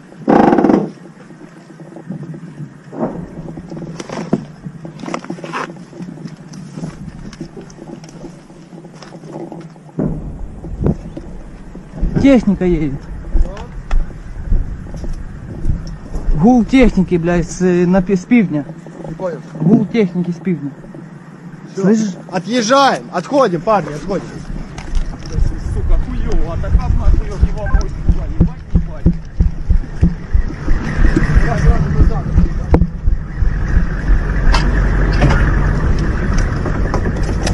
Впереди щось їде. Їде там. Давай, заднюю, давай. В сторону.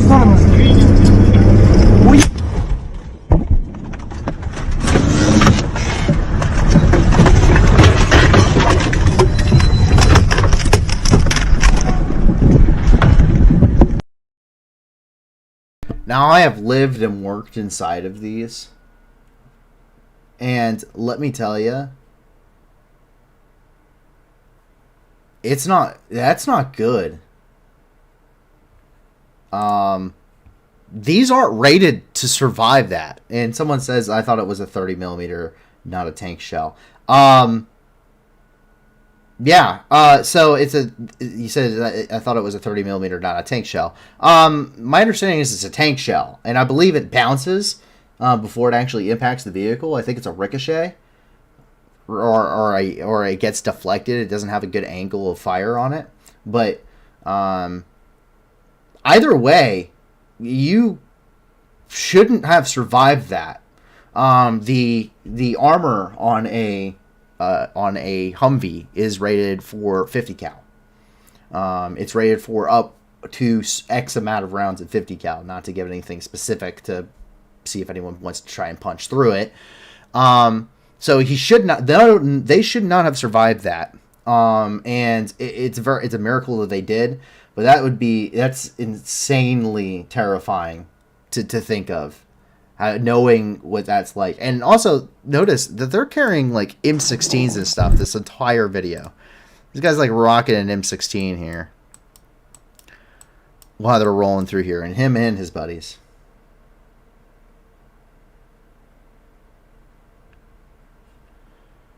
Big Bad John said Ukrainian soldiers posted a vid of themselves of the retreat, so you were misinformed. Ukrainian soldiers themselves have said that they are retreating. Because he said, did you cover the Ukraine retreat from Bakhmut yet?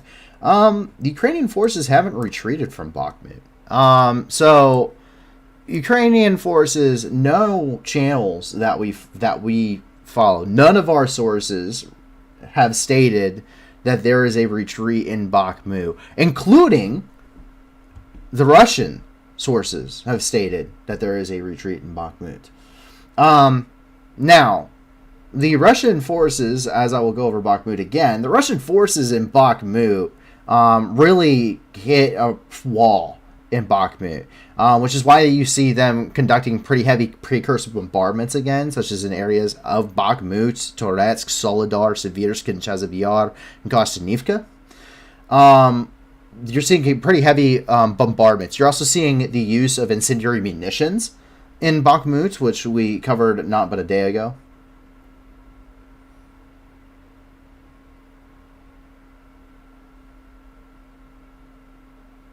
It's because they stripped the Bakhmut front for the Lyman offensive. Now Wagner is pushing through Bakhmut.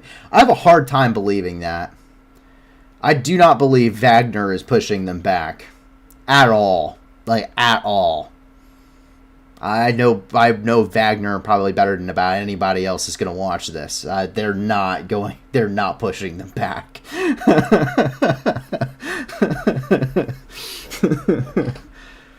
We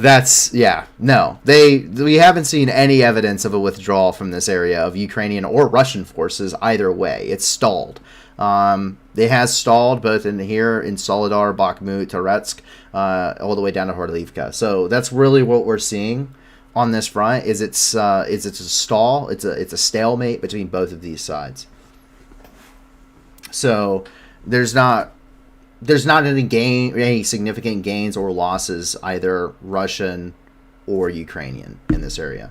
And Fair brings it up here. Most of Wagner is dead, including their commander. Once again, that is also true. And they have a difficult time recovering from their losses, minus when they are, going to prisons in Russia and, recruiting from those.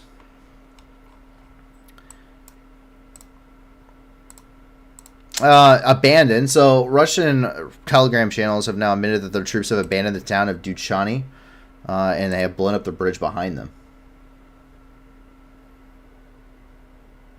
So that's kind of what we're hearing here.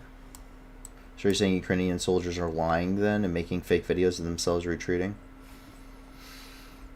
Once again,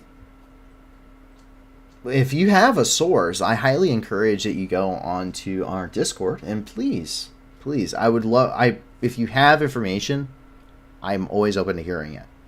but I have not seen, and we have quite an extensive sources list. I have not seen any source that says Ukrainian troops are on the retreat in this area. From any official, unofficial source, open source intelligence, official sources from the government or anywhere else, Telegram channels, messengers between private groups, nothing has an indicator that Ukrainian troops are on the retreat from any point in the last 48 hours. And we see here, as we continue moving on, the importance of cyber hygiene. So some Russian geniuses, also known as operational security, some Russian genius here in the Russian army decided it was absolutely imperative that he post the geolocations of the ferries going across the Dnipro River on Yandex. Congratulations, you're an idiot. You got you and all of your friends killed.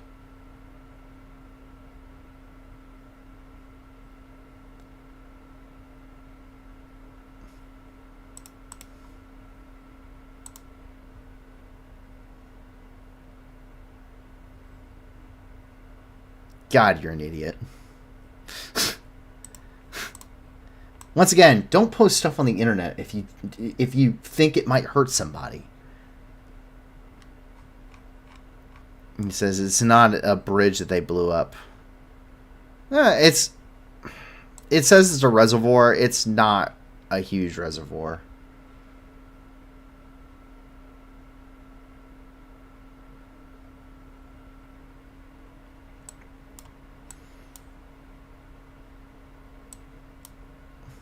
Nuclear. Wagner couldn't take a base manned by 40 Americans.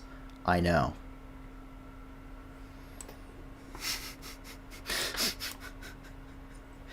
I'm aware. Now, we had another question in here. Daniel DeWing asked, have you talked about the small unit tactics Ukraine is using with four-wheel all-terrain vehicles? Russian sources say it's devastating. Yes. So small unit tactics. Small unit tactics are extremely important. In the military, a lot of things scale up. And so the thing with that is that when you're scaling up things with small unit tactics, small unit leadership is extremely important. The general behind the lines really has no idea what the situation on the ground. There's a disconnect. And in many armies now, you see a big difference in methodology. Russian methodology does not put in a lot of does not put in a lot of effort when it comes to small unit leadership. It's very much a concise leadership directive. You're going to go do this. There's not really any initiative that's put onto Russian forces. There's the small unit platoon leaders and squad leaders and team leaders. They're not making initiative calls. They are being told what to do, when to do it, how to do it, when, and where they're going to go do it. Not really anywhere, not really any way else. And you see where this works into the advantage of if you do have the initiative, you can see where successes come in. The Battle of 73 Easting during the first Gulf War, that battle shouldn't have taken place. The American commanders decided to take the initiative and overrun where they were told their stopping point was. And the battlefield commanders there on the ground decided that we're going to go past this. We think that we haven't encountered really any resistance yet. I think we're going to if we move over to the next ridge. And they were 100% right, and it was an absolute strategic and tactical victory for the American forces during the Battle of 73 Easting. It's also one of the largest tank battles in modern history. It's very cool to read about, and it's very interesting to read about. I highly encourage it. But that kind of doctrine, the small unit leadership doctrine, is very effective. And you see small unit tactics being employed very well inside of Ukraine. Now, is it something like I would expect from my Marines? No, it is not. But it doesn't need to be. The Ukrainians don't have to be U.S. Marines or Delta Force or something. They just have to be better than the Russians. And that's the important factor. They just have to be better than the Russians. So, yeah, it's pretty bad, yeah.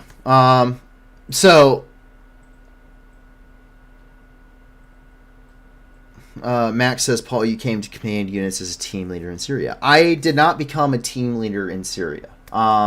I was momentarily a team leader in Kuwait before I went to Syria.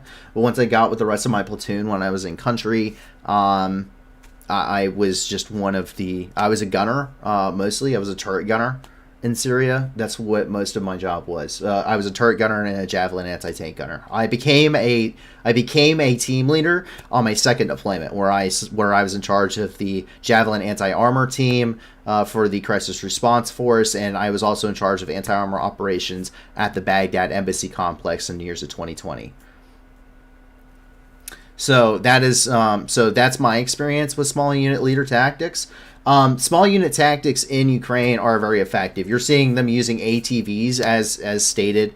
So Daniel DeWing said that they're using four-wheel all-terrain vehicles. Yes. So one of the tactics you're seeing is called the hunter-killer doctrine. The hunter-killer doctrine is a harassment doctrine and an anti-armor doctrine that's used when hunting tanks. It's literally hunting tanks. But the way it works, and there's kind of mixed reviews on this, as it saw pretty heavy casualties when it was employed in other locations throughout the world, but Ukraine is doing it relatively right. And they're using it on high mobility, lightly armored vehicles that allow them to get in places that would be very slow or difficult to do so on foot, and also allow them to maintain that standoff distance, but also that quick displacement capabilities. So the Ukrainians are using javelins and in-laws, and they're rolling around on these ATVs and stuff, and they are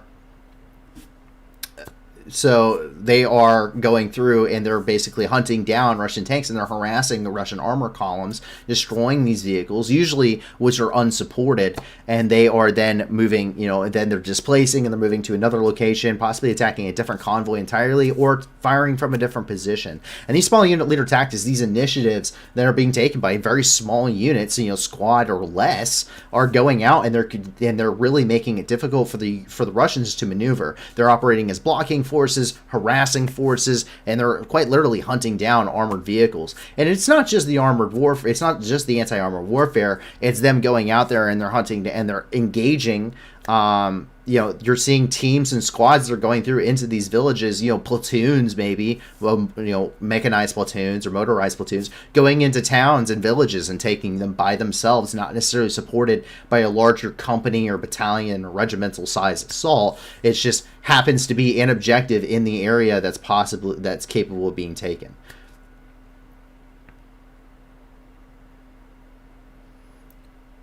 Big Bad John says, I'm a cavalry scout for 10 years. I did call for fire missions. You're misinformed to how war works in the defensive.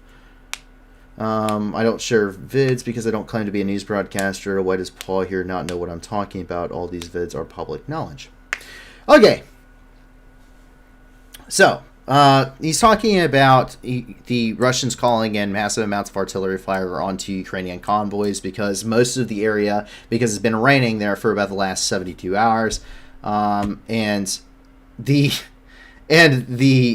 things here are, it's kind of turned into a mud bog, as we just talked about. And so what he's talking about, there's been videos that are circulating of different artillery strikes on convoys here.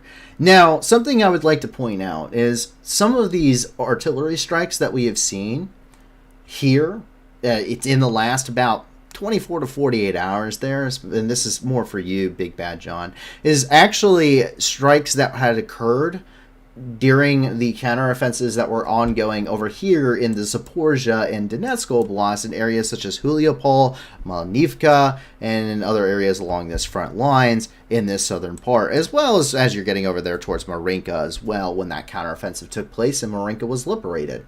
So I'm seeing a lot of repeat videos that are being posted as considered new footage of what's happening in the Kherson counteroffensive.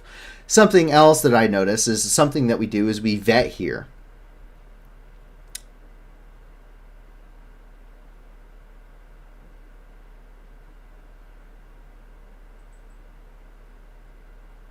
Okay. He says FOs camp out for days. They mark key roads and such, and take about 10 seconds to pick up the radio and say fire point 4, fire for effect. Actually, it would be target Alpha Bravo 0041 Romeo, and it would be then can I get 3 guns fire in effect or fire for effect. And if that's not doing, and that's not including if you're doing one in the adjust, or if you're doing and then also is completely dependent on if you're actually having to call in a target, you're having to adjust off of a target, if you're having to do a grid or a polar mission as well. And there's also other missions such as SEAD or suppression of enemy air defense, because it matters if you're talking about, I have targets in the open, I have targets in defilade, I have targets in what have you. So that's how you call in artillery. There's an entire sheet for it. I'd be more than happy to go and pull mine for you if you'd like. But there's a way to call in artillery. There is a way to do a lot of things in the military. It's not about that. And the Russians do have a defense in depth, which I did cover here in the Kherson Oblast. So the Russians have a defense in depth. They do have massive amounts of artillery. One of the problems the Russians are facing, however, is they can't concentrate their artillery because they can't sustain the rates of fire that they were due to the HIMARS absolutely decimating their ammunition depots. And the elongation and the stress on those logistical lines, meaning that these artillery batteries, in many cases, are only operating 2 of their 4 guns in many cases, or if it's artillery companies or battalions, only 2 of their 8 or 16 guns, or they're only operating 4 to 8 of their 6 possible 8 to 16 guns. It depends on the size of unit you're talking about, but they're not able to sustain a rate of fire or maintain heavy effects. Something else to keep in mind is that they have to be accurate artillery fire. And these guys, generally speaking, have proven to be relatively incompetent. Their artillery is usually outranged and outmatched by NATO artillery anywhere from between 5 and 35 kilometers, usually on average, depending on the weapon system. It depends on also what type of round you're using. If you're using rocket-assisted precision munitions, such as the Excalibur round versus a standard HE round for the 155 millimeter, whether you're talking about the M777, or you're talking about the Caesar, the M109 Paladin, or you're talking about the PHZ-2000, which is being produced by Germany, which has gone to the front lines, you're going to see them really hit those points. You're only going to see, if it's an HE round, about 5 kilometer distance. But that's a 5 kilometer standoff that you have on the 152 millimeter main guns being used on things such as the MISTA systems, whether you're talking about MISTA B or MISTA S, versus that they are... No, Big Bad John said, even Ukraine admits that Russia's firing 10 rounds for every Ukrainian round. Ukraine said that prior to the HIMARS system absolutely decimating their forces. So that's very old information by about 2.5 months. So sorry about that, bud, but that's not true at all. And that was 2.5 months old. Very nice. So, yes. That's kind of what we're seeing. It depends on the artillery system, what you're using, and the range. And there are ways to call in artillery. It's a little bit more complicated than taking quite literally 4 seconds to 10 seconds to pick up the radio. So that is kind of what we're seeing here on the front lines when it comes to this. Is it kind of a muddy situation? Yes. However, we just watched dudes rolling around in the mud with motorcycles. The tanks are maneuvering. We see them maneuvering in these videos. Are they kind of led to the roads? Yeah, but the Russians are also on the retreat and collapsing. They're not exactly putting up a great defense in this area either. So, yes, so there's a lot of so there's apparently a lot of old information, both old videos and old quotes that are going around here in the live chat, so I apologize if I'm kind of going off on tangents here, but I take a lot of care in vetting these sources, and as well as the rest of us, we go through and we vet and we make sure that these line up with what's being officially said as well, and going up with other sources that we have already vetted, and I've also reached out to you know, the Ministry of Defense of Ukraine, the Ministry of Foreign Affairs of Ukraine, the Ukrainian Embassy, you know, independent reporters in Ukraine, individuals from Ukraine. So, yeah. So that's, you know, we've taken a lot of time and energy to try and put this stuff together. So if I'm not seeing it, it's for a reason. Anyway, as we move on from the wonderful tangent, so that's what's going on here in the Kherson Oblast. Is it a difficult situation?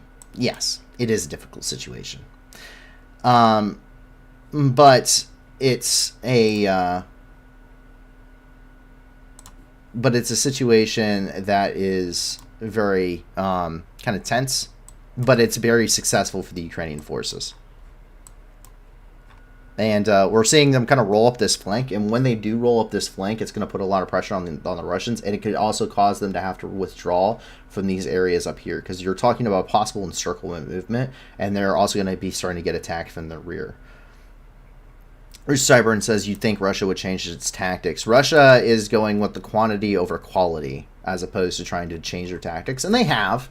They have changed some of their tactics. So that's important. I mean, they're using drone systems. They've sorted out other drone systems.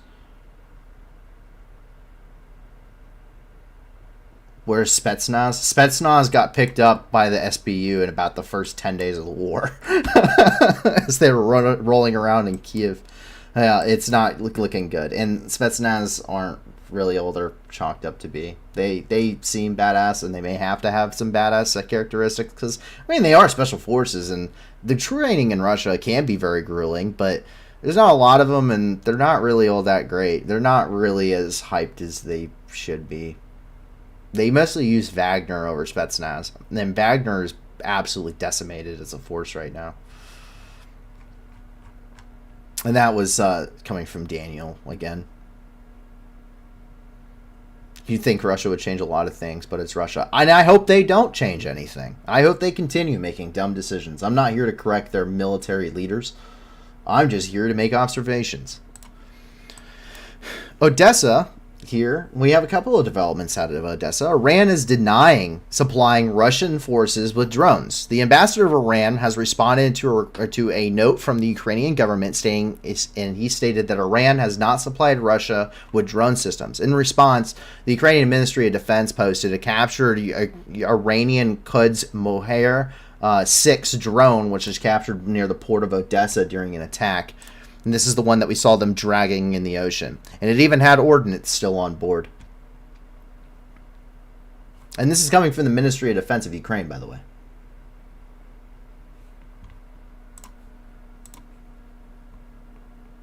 We have a couple different sources here. So this is the same photo again. You can see that missile there.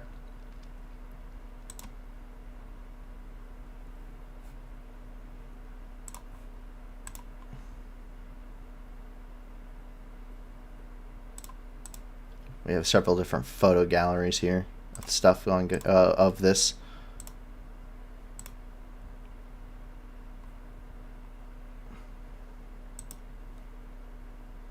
How did that get there? And it's really bad because you can then take, like, I don't know how to do this. I'm not spoken enough in like this kind of a community to be able to look back at this, but you can technically take this serial number if you'd like, and you can backtrack it to the Iranians. Everything has a number somewhere. There's always something to identify something else with. Always. Always. That's how you know if it's HIMARS shells or not, because there's always a way to tell. If it's 152 millimeters versus 155 millimeters versus a HIMARS, like, there's evidence left behind. Yeah. So, Ukrainians definitely sticking it to the Iranian guys right now. Not that not that anyone should be too happy with the Iranians. More ships are leaving Ukrainian ports. So, quote, as part of the implementation of the grain initiative, 5 ships left the port of Odessa, Chernomorsk, and Pivdeny.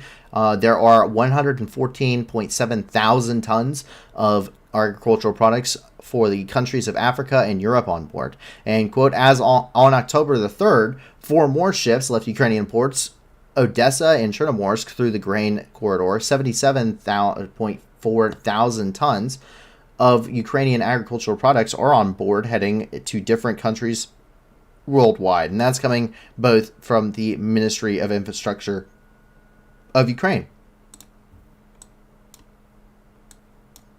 And Ferris says, I really want to see who sold and ran Texas Instruments parts. Yeah, me too. Me too.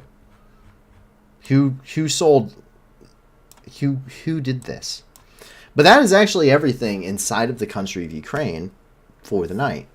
That is just Ukraine. Don't worry, we got a ton of other stuff happening throughout the world too. Man, is it going to be a little bit of a long one tonight. So, first thing we have, come up here to Belarus.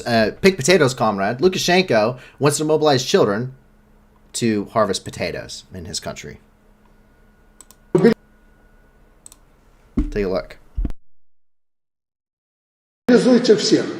А то мне докладывают, что у нас в средней школе запрещено привлекать школьников, снимать там яблоки, или же как раньше мы занимались картофель, свекла, лен и так далее.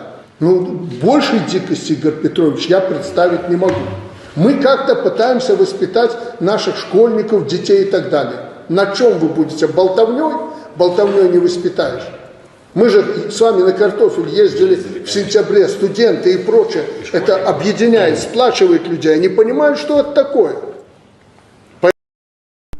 Yes, harvesting potatoes in the field, brings everyone together. It really teaches you great lessons. Like, I live in the Soviet Union, and my family is starving, and my dad got mobilized and killed in Ukraine.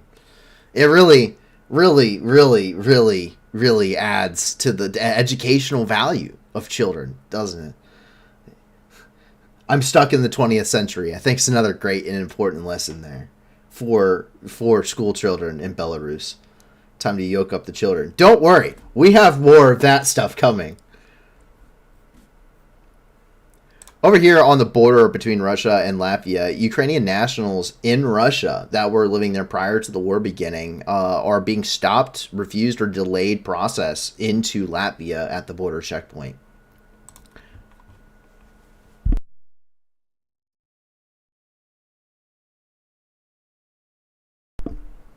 See, as you can see here. Right now, reportedly, the wait of the checkpoint is up to 6 days long.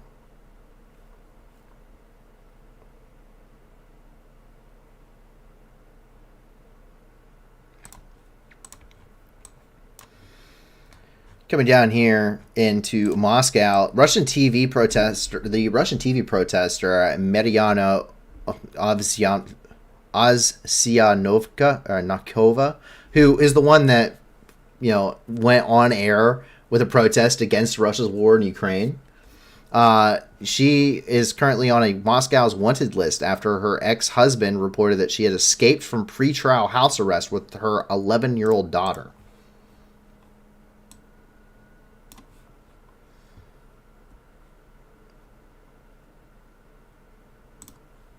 Very nice. I hope she got it. I hope she got it out of the country.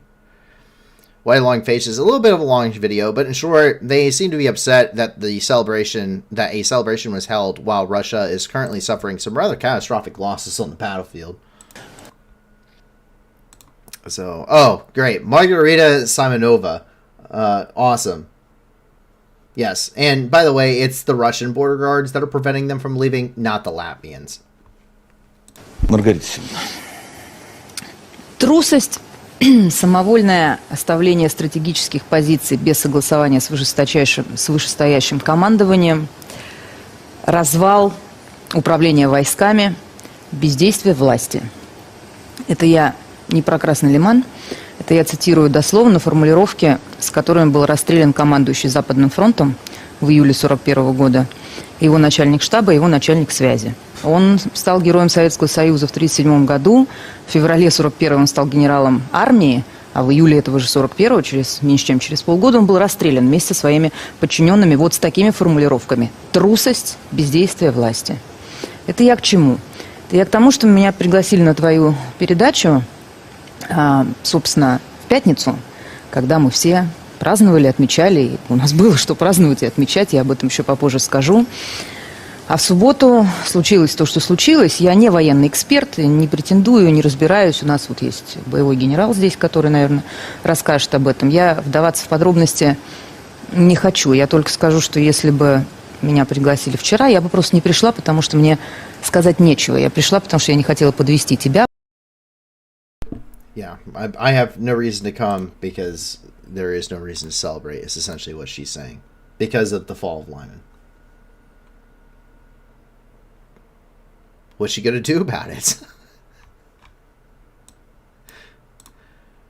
Russia is currently uncertain as to where its borders are at this point. How bad has the invasion failed? We don't even know where Russia is, and we live in Russia. Russia's constitutional court published annexation treaties with the occupational regions of Ukraine. Key provisions: all men in these territories are now automatically Russian citizens and can be drafted. The borders of the DNR are determined by the boundaries of their territories that existed on the day of formation, meaning that Russia has annexed part of Donetsk it has no control over. Last time a sham like this happened was in 1939, by the way. Russia will consult with local populations of the region to determine exact borders of regions to be integrated into Russia. They live in Russia and have no idea where Russia is, essentially. They're losing the war. And now the court's just like, I don't know, man. It's not exactly like it's an easy map to figure out. We declared Lyman was ours and then immediately lost Lyman. Like the next day. The next day. That's bad. Did all this work, did all this sham work, this fake, and then they don't even know where it's at. They're like, yeah, we have no idea where this begins or ends. Be careful. Don't let anyone have Putin have a pen. He might make the line all the way in like France or something. First dynamic borders in the world. Yeah. Oh, by the way, if you are a Russian soldier, you're about to freeze to death. I know. If you're reading this. Yeah, if you're watching this, you're about to freeze to death. I know YouTube's not banned in Russia anymore, though we might be. Russia, if you're a Russian soldier or you're a separatist, you're going to freeze to death this winter. 1.5 million winter coats for the Russian army are gone.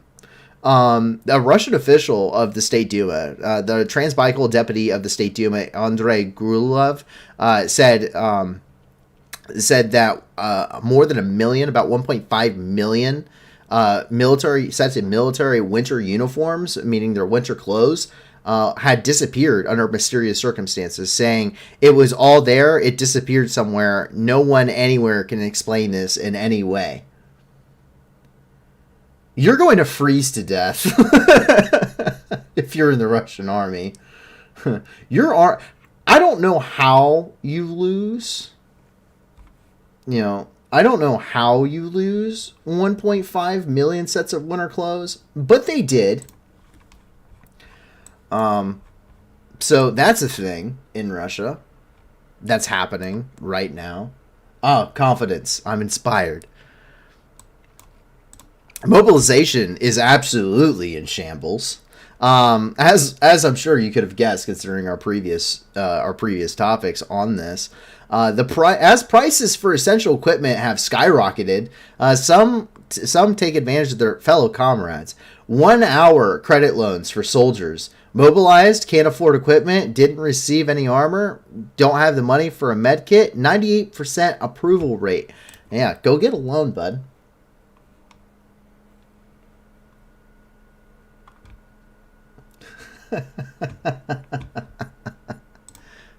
Go get a loan.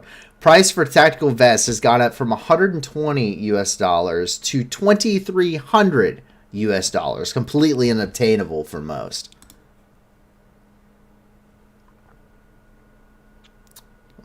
That's an as this individual points out, that's an 1,829% markup.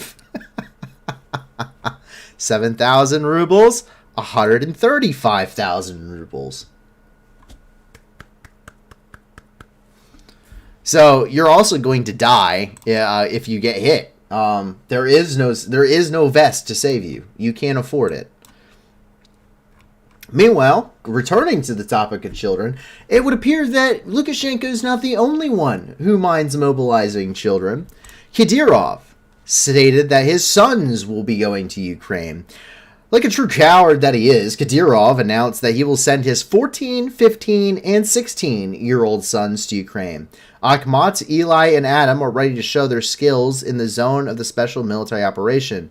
I'm not joking, the time has come to prove themselves in battle, and I welcome their ambition. This is a sick, twisted bastard. I don't pardon my French. This is a sick... He's sending 3 of his sons to go fight in the war in Ukraine, is what he's claiming. And this has... So this is apparently his sons.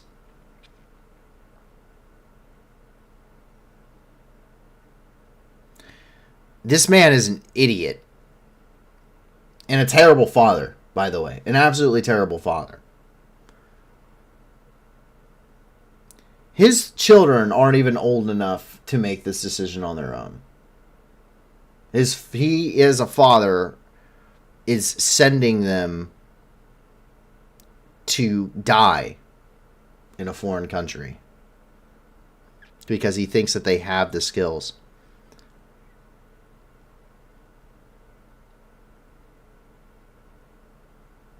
Just because you can shoot a machine gun like that, by the way, doesn't mean you should. Sending a child to a war zone as soldiers is not also a violation of international rules. Yeah, actually, it is. I don't know if anyone realizes this, but yeah, it's a violation of international law. Pretty heavy, actually. PV says they will probably just stay home and make videos. Yeah, probably.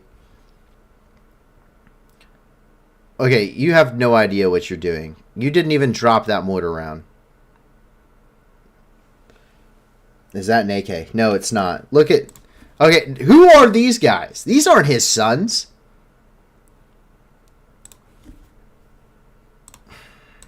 Unbelievable. If he does, then you know what? He's just a terrible father. If he doesn't, then he's still a terrible father. He's still a terrible person, just, I guess, not willing to let his sons die. If I can shoot like this in COD, it works in real life. Private Conscriptovich. Remember, no Russian was not allowed to be debuted in Modern Warfare 2 in Russia. So remember, no Russian. Over here in Omsk, mobilized men told, live as you like, burn bonfires, sleep on the street. The result has become overrun with fresh recruits, as the system has. Russian army has run out of space to feed, house, and equip them. They're now simply told to sleep out in the field. The cameraman is quoted saying, we are collecting wood to burn from the forest. Guys bring food, warm clothes, bring sleeping bags, bring gas burners and gas. There's nothing here. Oh, and it was deleted. I can't imagine why. I can't imagine why that may have been deleted. But in Krasnoyarsk, we can see that more Lend-Lease is currently en route to Ukraine, as more Russian equipment was spotted heading through Krasnoyarsk. Located here in central Russia, the likely will either become trash heaps on the side of the road, good only for scrap, or they'll end up in the hands of the Ukrainian forces as they lay abandoned by Russian troops on the retreat, as we see very, very often. Take a look.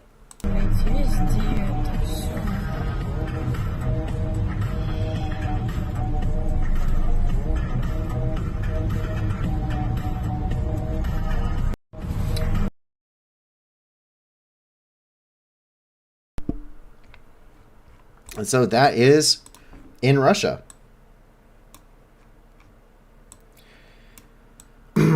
And as we continue, we move down here where a couple of developments have taken place. First of all, the Ukrainian flagship, an Ada-class corvette, has been launched. It's the Hetman Ivan Mazepa, which was actually launched today. It's not completed. It is not completed, but the ship has been launched, and it will go through an overhaul as well. And it should be delivered by the end of 2023 to Ukraine to serve as the flagship of its navy. The corvette, for those that don't know, a corvette is the smallest class of warship of what it considered a warship can be, that most countries consider the captain of a corvette to be the first ship a captain can have. So this goes back a very long time, about to the 16 and 1700s, late 1500s. It comes, they believe it's French, and also they believe it's Latin as well, from Corbus, and also from, I cannot remember what the other one is. But it's French, and it is also Latin, but it's the smallest style of warship, of the fleet warship that you can have, that a captain should be in charge of. Everything else below that, traditionally they're about the size of a sloop or a brigantine. And the British would have had this, if it was the 1700s, this would have been about like a sixth rate. A sixth rate is on the border between a corvette and a frigate. But take a look. There she is. This is a Ada-class corvette with the officers and senior enlisted of the Ukrainian Navy of her fleet, as she was launched. So, brand new ship for Ukraine. Ukraine now has an actual navy, so they now have an actual warship. And suddenly an entire U.S. carrier group becomes Ukrainian out of nowhere. No kidding. Well, so they apparently will be getting 2 of these. This is the first one, and they have 2 on order. This one should reach Ukraine by the end of 2023, once it's been fully outfitted and armed and everything else, and has been completed. And it's being done by a joint crew. It's being done by both Turkish and Ukrainian shipbuilders who are putting this thing together. So they will have some foreign stuff, foreign NATO equipment, but the most of it is also based off. Most of that is also going to be domestic as well. They're gonna have a lot of domestic stuff that's just Ukrainian built, Ukrainian designed. Something else that is going to be, so for those that don't know, the Ada class is a class of corvette that is built by Turkey. It's a Turkish ship design. The Ada class is based off of the littoral combat ships of the United States Navy, and its kind of basic layout and its shipbuilding capabilities should be capable of carrying at least 1 small helicopter to be able to be used for maritime, and it should also be able to be used as a patrol craft in its navy. So the Ukrainian hastily scuttled their flagship Odessa in the first days of the war as well. But it's anti-sub. It's a sub hunter. It's a sub hunter. So now even the Russian sub fleet will be looking for foxholes. Well, it's not going to reach service for quite some time. So just because it's launched doesn't mean it's ready to go and it's going to be immediately in military service. It's just it's there. They have it. It's not going to be in military service for a while. There's still a lot that has to be done. Just because the hull of the ship has been launched doesn't mean it's completed. That's not the only thing that happened in Turkey today. In Istanbul, Ukrainian First Lady Elena Zelenska greeted the Azov defenders when they reunited with their families at an event organized by Andriy Yermak, the head of the Office of the President of Ukraine. So today, after months of fear and torments and questions and worrying, the families of the Azovstal defenders got to unite with their families again, which is what the main photo of the night is, which is kind of nice that it's not a blown up building or something. No, it's everyone is with their families again, with their children and their wives and their loved ones after going through just an insane amount of hardship.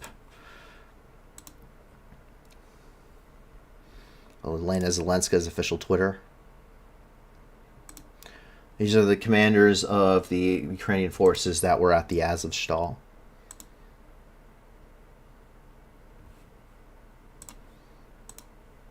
But this is a very touching moment. This is the official video that was released by Ukraine and Elena Zelenska on this.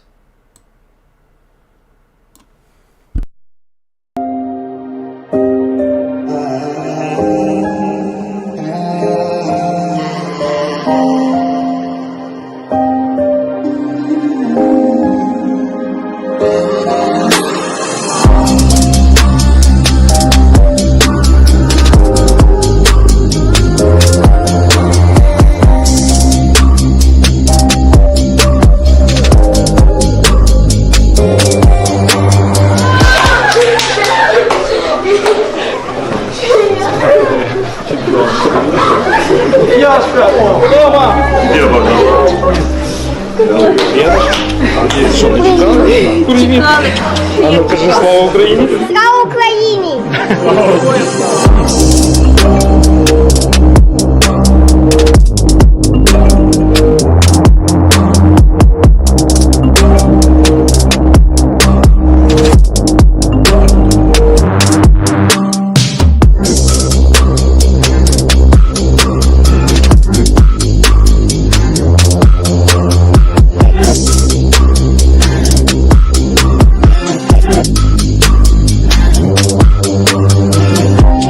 Битва за Маріуполь і все, що відбулося з нами, вихід з полону, це українське диво наперекір долі.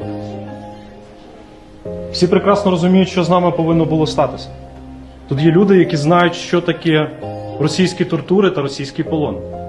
І ця нагорода – це нагорода наших воїнів.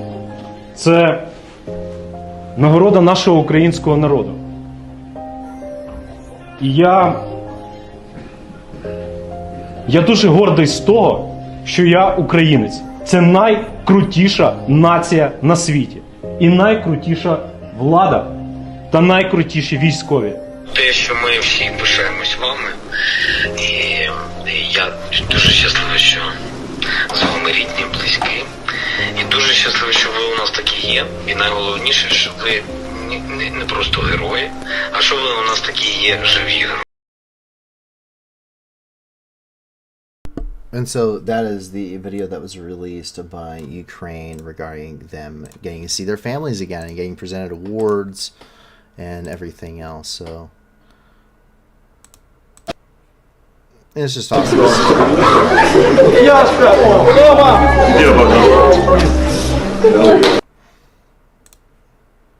So it's pretty awesome to see.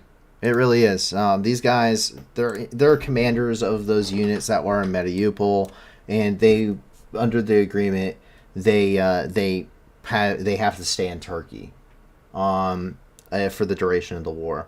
But their family was flown in and everything else, so that way they could finally see their family. Because everyone else that was released is with their family. They're in Ukraine, except for these guys.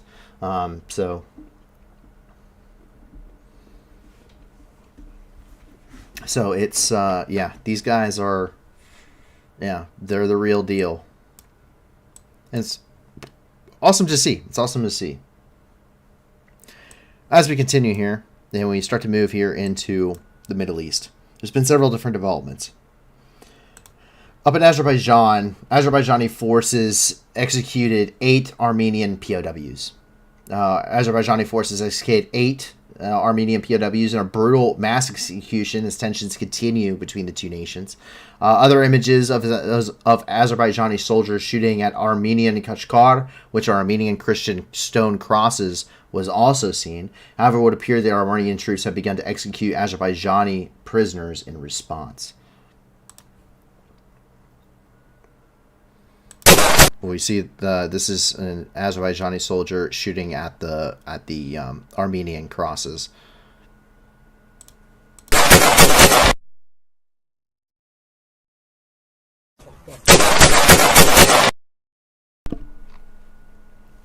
Now, the other two videos are very graphic, but it's hard to watch but I thought it was important to make sure that they are here because for you can check out, if you go to our website, you can check out these maps on your own. If you're of age, if you're 18 or over, then I think this is something that is important for you to see, but I cannot show it on YouTube. I think this is important to see. This is aggravating in a lot of ways, but you have to see the you really have to see this kind of stuff to understand how bad it is. And so as we continue, we jump down here. So Supreme Leader Ali Khamenei made a public appearance. He's the Ayatollah, by the way, is what the Supreme Leader is. It made his first public appearance since September 21st to condemn the ongoing anti-regime protests. Khamenei accused the United States of Israel of stoking the protests and said that greater victims were the state security services and the Iranian nation. Khamenei stated that some of the regime's strongest female supporters do not wear the full hijab in public, indicating that the regime may relax its hijab enforcement to placate protesters. And Khamenei's remarks does not likely signify a reversal of the mandatory hijab law, but rather a message to security establishment to enforce it less aggressively. Khamenei also expressed great regret over the death of Mahsa Amini. And if you want to read up more on that, you can check out the criticalthreats.org analysis on that.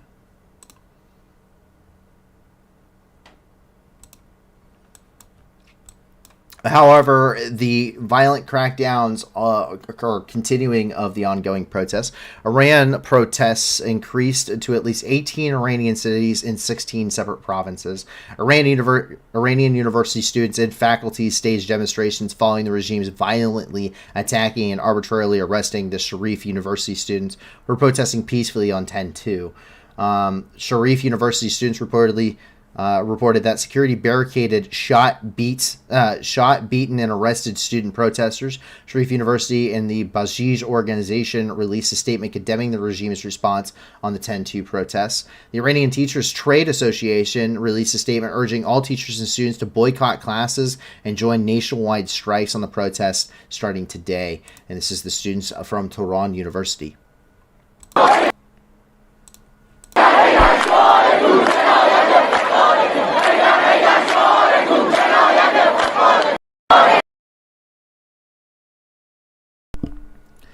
And this is the students from Jerome University of Medical Sciences in support of Sharif University.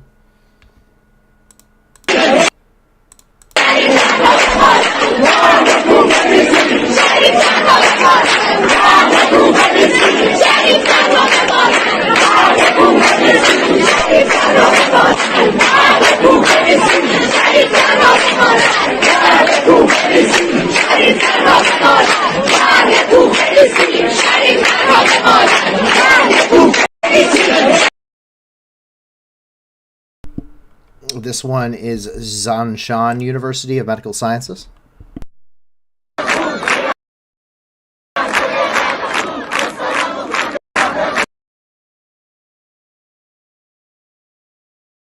And then this is Alema Tabatabai University's Language Department in Tehran.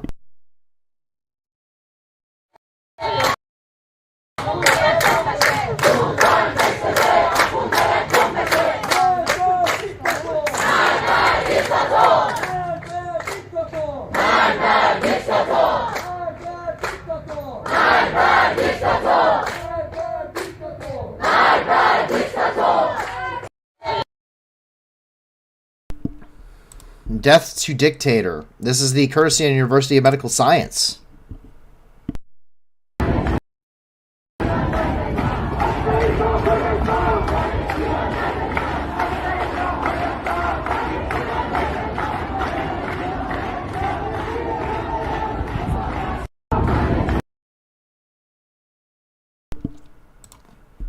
And And the news came when the news came out. The students were protesting inside Sharif University and under siege by security forces. People rushed to neighboring streets and showed their anger and concern for students by blowing horns. Reported by Omid Memarian, communications director of Don Mena.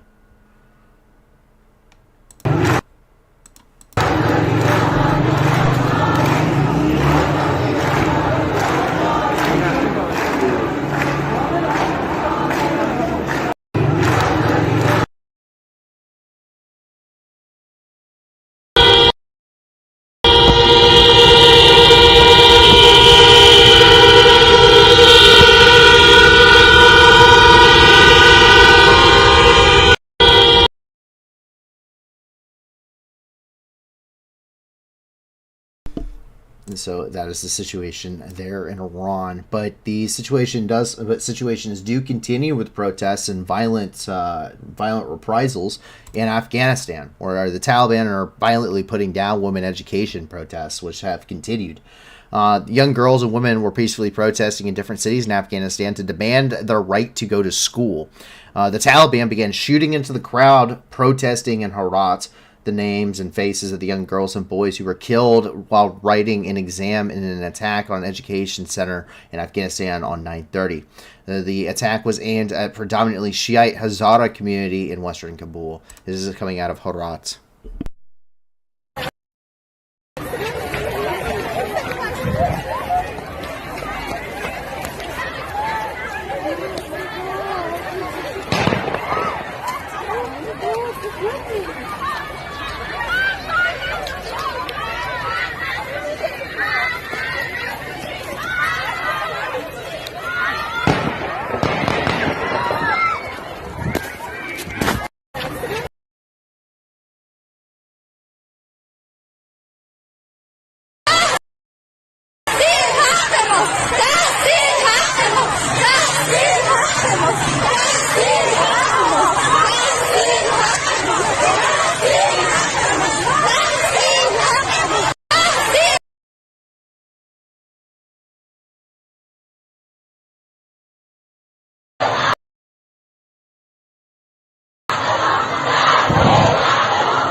This is out of Bulk City.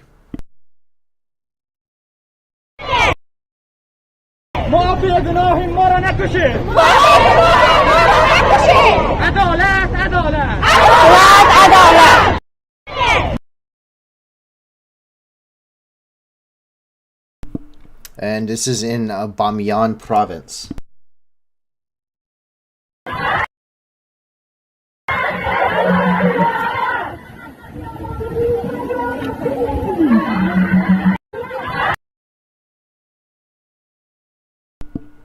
Female students were locked inside their dorm to prevent them from protesting against the killing of Hazara.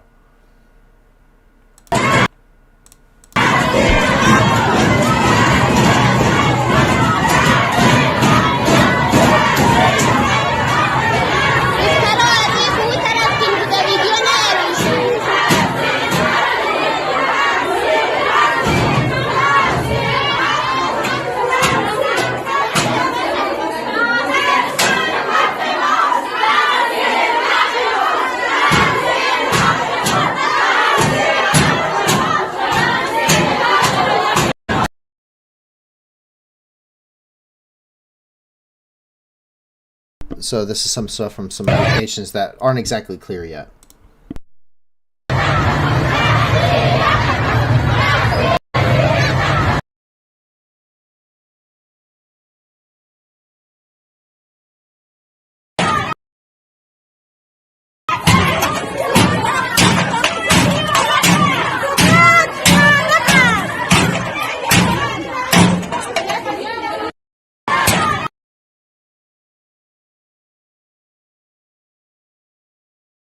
And so that is the current situation there in Afghanistan. And as we continue on here into the here into kind of the east here. So a football riot which occurred here in the in Indonesia, so killed at least 125 people. Arema fans gathered after at least 125 people, including 32 children, were killed following an Indonesian league football match against Persebaya. Many were trampled to death or suffocated after police fired tear gas during the chaos and a stampede occurred. Over 300 people were taken to the hospitals. 18 police in Indonesia are being investigated for firing tear gas at a sports arena, which they believe to have led to the tragedy.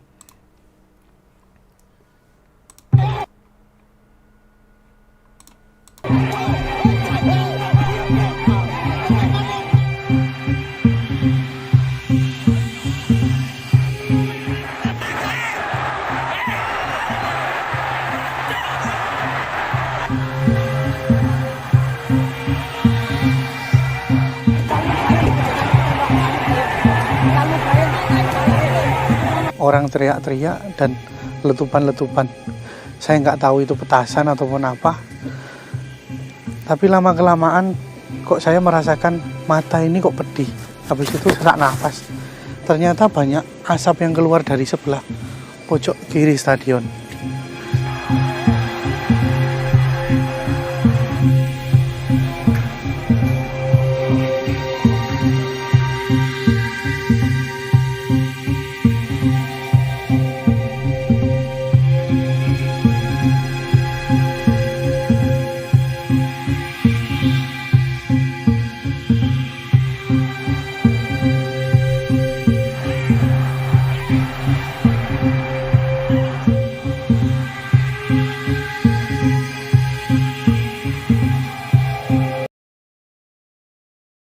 So that is the situation there with the Indonesia riots.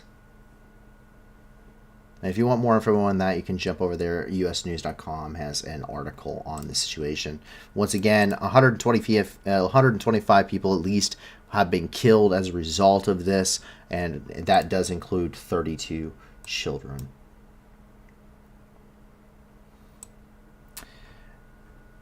In Japan, which this occurred almost 3 hours ago at this point. And so this is a relatively new development that was hitting as we were prepping for the stream tonight. North Korea launched a mystery missile, possibly an ICBM, over Japan, over here on Hokkaido Island, in the northern part of Japan. This is the briefing by the Prime Minister. The news channels are reporting it as an ICBM. This is the Prime Minister of Japan saying instructions by the Prime Minister in response to the missile launched by North Korea at 7:27 this morning. Dedicated maximum effort to gather and analyze information and provide the public speedy and adequate information, ensure the safety of aircraft, vessels, and other assets.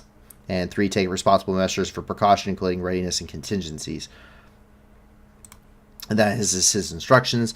Japanese and U.S. military forces reportedly did not attempt to shoot down the ballistic missile, which overflew Japan a few minutes ago, or at this point a few hours ago. The previous missile passed through the Pacific at around 7:29. It seems to have passed. If you find anything suspicious, do not approach it. Please contact police or fire department immediately. This is the first time North Korea has fired a missile over Japan since 2017.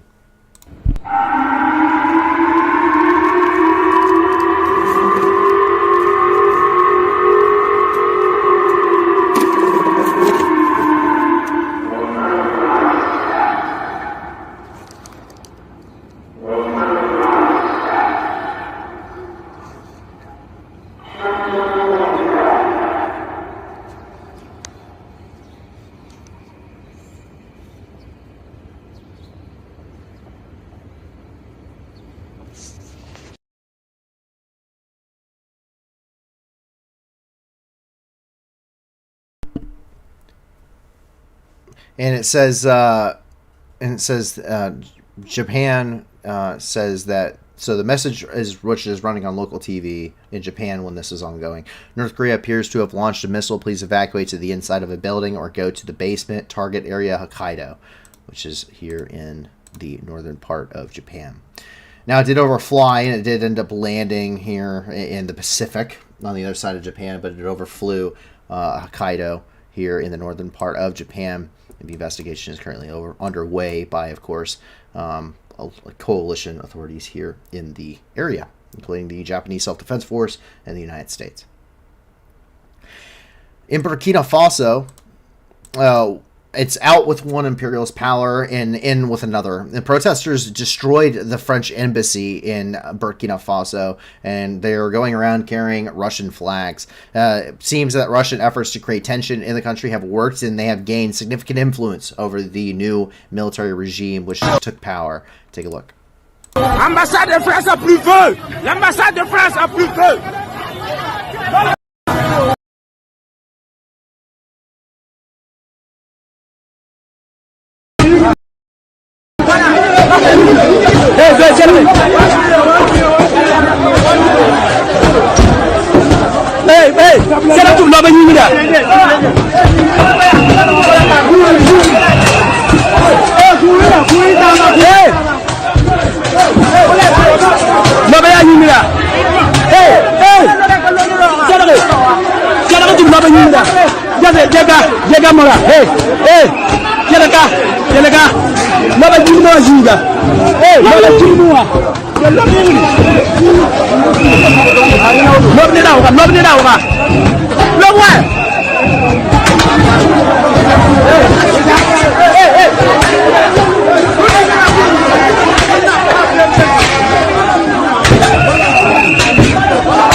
So I'm here to tell you something as someone who has been on the receiving end of this.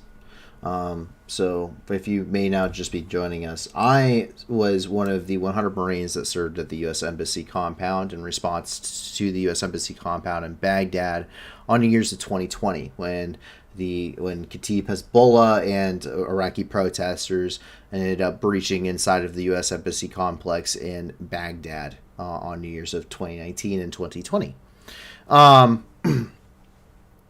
As something to tell you as a protester, if you may be from a country that may be doing this. So, if you are living in one of these countries, the thing is that we took, at the U.S. Embassy, we took insane lengths to protect the embassy and not use lethal force. We took extremely big lengths to not kill anybody.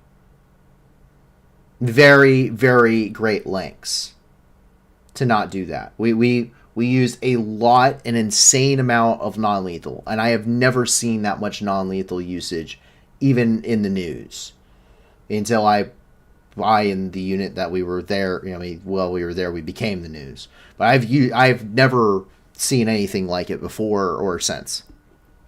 We went to extreme lengths to not hurt anybody. But we also were issued 3 extra magazines per person. And we had magazines in giant trash cans just filled with 5.56 ready-to-go magazines on the top of the rooftops. 5 grenades per post. Enough machine gun ammo to invade a country with. Anti-armor weapons, javelins, you name it. Okay? And we were very willing that if any of those protesters had gotten into the U.S. Embassy and actually started to overrun the embassy, yes, to protect the embassy personnel, myself and everyone else, I would have used lethal force. The Baghdad Embassy complex is the largest and the most well-guarded embassy complex in the world. This is not. And any of the French troops and forces that may be inside, if you breach inside the walls of an embassy, an embassy is sovereign territory of the nation it belongs to. You go through that door, you're in France. In the French, if I was in their position, if you think about it, if you're in their position, you have a bunch of angry people that are likely, if they can, going to get to you, hurt you, if not kill you, and the people that are inside, you're going to use lethal force. Armed or unarmed, if you bash your way through bulletproof glass and are lighting everything on fire, you are not friendly, and you are not a peaceful protester. That is not a peaceful protest. And I would not blame any of these French embassy personnel of using lethal force once those barricades are broken through. Do not blame them whatsoever at all. I was in the position, 100% would have done it myself. Luckily never had to, only had to use non-lethals. Easily could have happened, though. Easily could have happened. There's a way to do things, there's a way not to do things. And this is not the way to do things. If you have an issue, this is not how you react to anything. And that goes for violent protests that may be ongoing in the United States. You can feel important for your cause. I feel, you can feel strongly about your cause, and you can do important things. I feel very strongly about the war in Ukraine. I report every single day on Ukraine in a news channel, and I'm trying to raise money to help people in Ukraine and other situations throughout the world. It's something I feel very strongly about. I feel that there are a lot of people that suffer a lot more than I and many other people do that could really use support, especially in this day and age.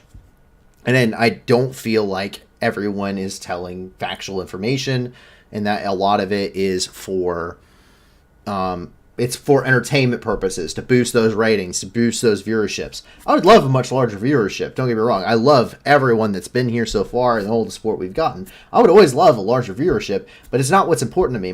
What's important to me is helping people. Likewise, you can feel strongly about something and not have to turn to violence. I am not trying to storm the Russian embassy or the Russian consulate in Chicago or New York or in Washington, D.C. I am not going down Embassy Row in Washington, D.C. and trying and lighting fires and battering down the walls of the U.S. Embassy in Russia, or the Russian Embassy in the United States. I could go to Chicago, and I could do that. I could go to New York, and I could do that. I can go to Washington, D.C., and I can do that. Or I can go to Houston and do that. But it's not right. It's not the way to do things. It's not the way to actually make a difference. But it is a great way to end up dead. So, yeah, not a smart decision. From being on the side of the fence from the guy on the inside, very poor decision. Because not every country, especially not every country, will go to such great lengths not to hurt somebody. Not every country is willing to do what we did. Not every country has the resources to do what we did. And may have to resort to lethal force much earlier, if not off the bat.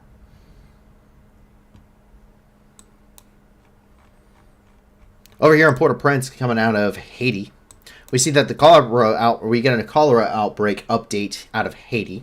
At least 8 people have died of cholera in Haiti as civil unrest hinders the health and sanitation efforts throughout the country. Until this outbreak, Haiti has gone a year without a single confirmed case and 3 years with no deaths from the waterborne disease. To be declared cholera-free, Haiti would have to go 3 consecutive years with no new cases. The latest cases cropped up in the areas of Port-au-Prince where people live in crowded, unsanitary conditions conditions. Weeks of protests and gang blockade of the country's main fuel terminal have cut off access to clean water, healthcare, and sanitation infrastructure. Many hospitals have shut down or scaled back operations for lack of fuel to power the generators. And country's largest supplier of potable water ran out of diesel, rendering them unable to produce or deliver clean drinking water. It's coming from the Global Health Now newsletter. We see the update from this coming from the United Nations as well.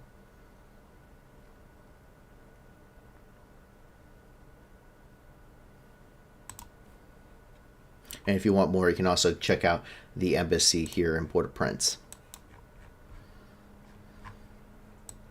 In Florida, we get an update regarding the death toll, which has risen regarding Hurricane Ian. On Monday night, in a Monday night update, the Florida Medical Examiners Commission confirmed 68 deaths.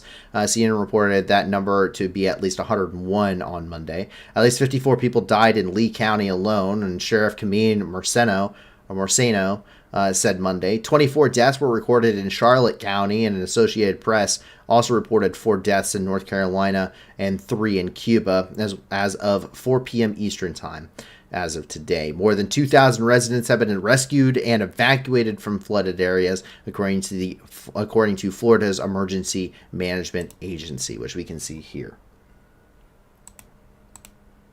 It is 50 minutes long, so we're not going to show this whole thing, but this is the Hurricane Ian update coming from the Florida agency. And you can also see the U.S. power outage here. It's still over 100,000. At this point, it's down to 460,040 people who currently do not have power in Florida.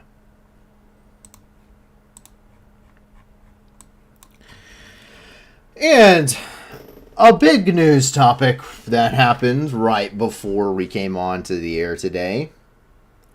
Elon Musk, as was stated here, Elon Muscovite, caused a relatively large shitstorm on Twitter today. I was luckily able to watch this in real time as it unfolded, as I happened to be watching Twitter when I saw his tweet post. Man, was it entertaining. Elon Musk decided to become a geopolitical matter expert for the day by suggesting a solution to reach a Ukraine-Russia peace. It did not go well with the rest of the world and President Zelensky himself, who also responded to this. After his original poll didn't go as he expected, Musk processed to blame the results on bots and rephrasing his question again. NAFO lit him up today. As soon as he posted that, NAFO declared a NAFO Article 5 on Twitter. For those that don't know, NAFO stands for the North Atlantic Fellows Organization, and they are a Twitter trolling group that fights anti-Russian propaganda. It is absolutely hilarious to be a part of and to watch. It is some of the greatest comedic gold I have ever seen in my life, and they blew his poll. So this is the original tweet. So his original tweet was Ukraine-Russia peace, redo elections of annexed regions under the UN supervision. Russia leaves if that is the will of the people. Crimea, formerly part of Russia, has been since 1783 until Khrushchev's mistake. Water supply to Crimea assured, and Ukraine remains neutral. As of right now, it's a 60.8% poll. Needless to say, it didn't go well. The responses he received were rather poor. We're going to show more replies here. NAFO, which is like Adam Kinzinger here, these little memes, these little individuals, like my profile here, these little Shiba Inus, those are all NAFO, and they absolutely lit him up pretty bad when it came to this. So, and then this is Zelensky's response. President Zelensky responded to this. Which at Elon Musk do you like more? One who supports Ukraine or one who supports Russia? It's an 81.2%. So even the president of Ukraine had to get on this case. Musk's opinion on Ukraine's prospects in Russian mobilization, RT was quick to quote and praise him for his statements. RT is a Russian state-run news media channel. And he says Russia is doing partial mobilization. They go full war. Mobilization is at risk. Death on both sides. It will be devastating. Russia has 3 times the population of Ukraine. So victory for Ukraine is unlikely in total war. If you care about people of Ukraine, seek peace. Yeah, didn't go well. Didn't go well. And we can already see that coming from RT. Immediately coming from RT. Yes, immediately coming from a state-run news media organization of the Russian Federation. The official Twitter of the Ukrainian army's response to this. 3 times equals 60,000.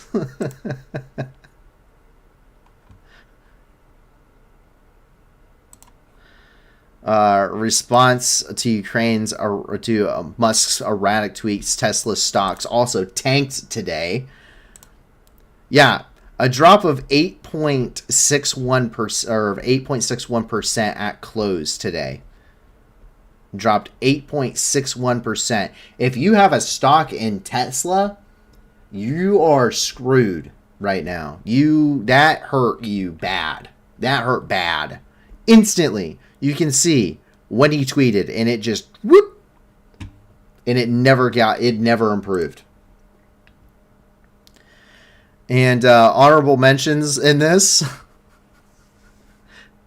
So will 100,000 dead in Mariupol vote, or those who went through concentration camps? At Elon Musk, you create rockets and dreams of colonizing Mars. Russia creates mobile crematoria and dreams of Ukraine disappearing as a nation. This is not a voting issue.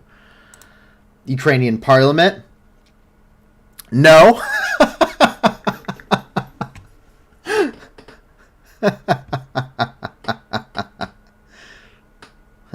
Newest this is fantastic. Newest eBay listing, Musk's brain, brand new, unused.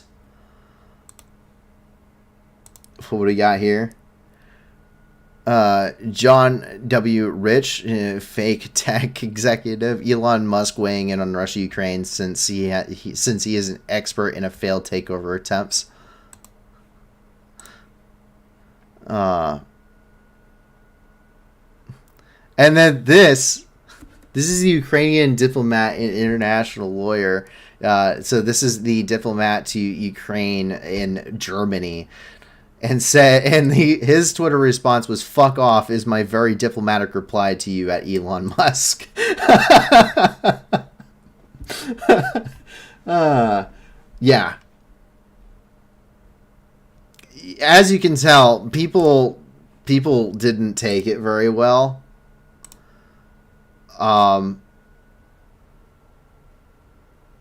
They didn't. Nobody took this very well.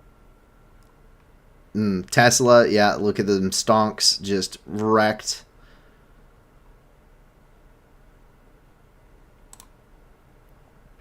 Yeah, it didn't go well. Twitter is a mess, by the way. If you've ever been on there, it's a free-for-all. It really is. But man, are some of the stuff that gets posted on there, especially when you're talking about what now calls Vatniks, which are pro-Russian supporters and stuff like that.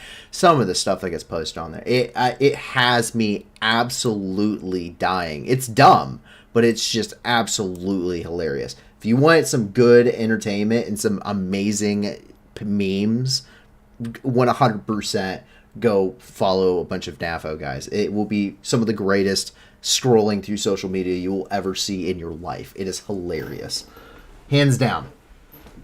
Hands down. And NAFO expansion, by the way, is non-negotiable. It's non-negotiable.